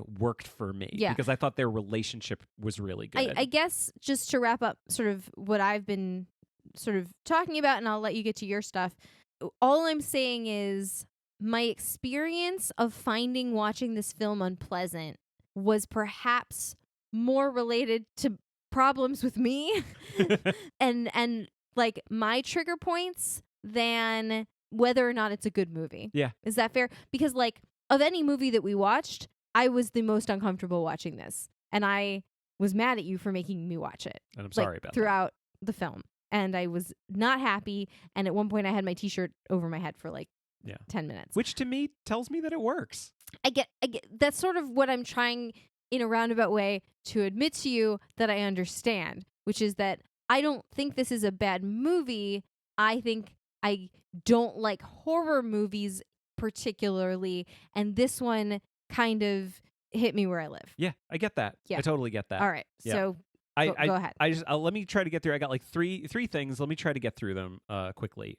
There's a thing I mentioned before that Jeffrey Wright is like Daniel Craig's friend, his scientist friend. There is a subplot in this movie that does not work, which is that Jeffrey Wright is the science guy who's trying to figure out how they can come up with an antidote and save everybody. Yeah. A vaccine to actually stop the pod people from taking over. He does nothing. The character is nothing. Like, if it works at all, it's because Jeffrey Wright is as good as he is. Yeah. But he's just there to spout exposition. Yeah. That's it. It's pretty hand-wavy how they got cured at the end. Oh, well, that's part of it, and too. the scene where he gets out of the car and like gives sort of like an ad hoc press conference where like he's the only person involved in like the reporter's literally like, so are you saying the pandemic's over? And he's like, yes, look around, it's over. Like, oh, he's Fauci, I guess. I don't know. Yeah. This is not realistic. It isn't. That's the worst scene in the movie. Yeah, it's really, garbage. really bad. Like, I hated it so much. It like, and it happens at the very end. It just kind of undermines the entire thing. Yeah. And that really, really frustrated me. So, like, there's a lot of bad exposition in this movie. Not like a fun, campy exposition, just really bad exposition. Second thing, there is a thing that happens throughout this entire movie that I really liked, which is that they establish really early on, and it's really consistent throughout the movie, that like there's a ton of people who have figured out how to survive this. And have figured out that like, don't show emotion. Yeah. So like anytime Nicole Kidman is like standing on the street looking kind of terrified, someone will come up to her and very calmly go, you need to stop doing that or they're going to figure out who you are. Yeah. Because like, I like the idea that people will help each other. Yeah. I like that. I responded to that. And it's really consistent. And like, not everyone does a great job doing it, but that's not something I've seen in the other ones. Usually it's like one of the main characters like, I've figured out how to get through this. We just have to pretend I'm the only one. I'm the only one. It's like, no, it seems like a lot of people would figure out that this is how you could get by. Yeah. So I really enjoyed that. Last thing I have to say was about the making of this movie. Can I tell you something that I found interesting about this? Yes. This was produced by Joel Silver, who also did like the Matrix movies. Apparently, after the movie was shot, he said, we need to go back and fix a lot of this. We need to do some reshoots. So he hired the Wachowskis, Okay. Lana and Lily. Uh-huh. They were hired to rewrite about 30% of the movie. Uh-huh. I think the movie was shot, I want to say it was shot like in DC and Baltimore, but I'm not sure. All of the reshoots were done in LA.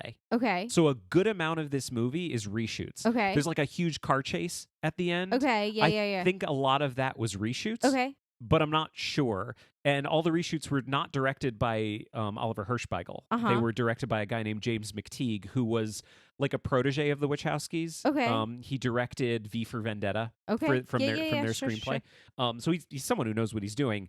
Apparently, the reshoots it was like 17 days of reshoots and added $10 million to the budget. Okay. So like what we got was a different movie than what they had. Yeah. And from what I can tell, like it's not like Oliver Hirschbiegel, it's not like he was mad about it. Yeah. Like he was even quoted as saying like, no, I was really mad about some of the stuff they did because it was way better than what I did. Yeah. So like it doesn't sound like there was any animosity or like the movie was taken away from anybody. Well, thank God for that. But like the thing about it is I've read different articles about this, and all I know is that a lot of people like to make assumptions about which parts of the movie were the Wachowskis and which weren't. Okay. Because I think like people want to say like, well, the Wachowskis did The Matrix, so anything that's like cool action, that's them. But like I genuinely don't know. My guess is a lot of the exposition was part of those reshoots as well.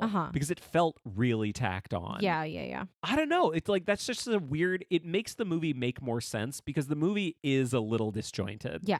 And doesn't feel super consistent the entire time. Yeah. And the ending, the like happy ending. Yeah, it's very weird. Is weird because like Daniel Craig gets turned. And there's just like this extra kid now that they've got. Well, Daniel Craig gets turned, but then he's cured because that's cured. the whole thing we Yeah, find out is that you can cure people. Yeah, because she never like goes to sleep. But so the cure must have happened pretty quick because like you're going to need to go to sleep at some point. Yeah. You know? I mean, it would have been amazing if they had to like lock her in a cell and let her turn and then cure her. Yeah. That would have been interesting. We weren't given to understand. They did not do that. They did not. I like this movie. Yeah, I didn't, but that's okay. That's okay. All right.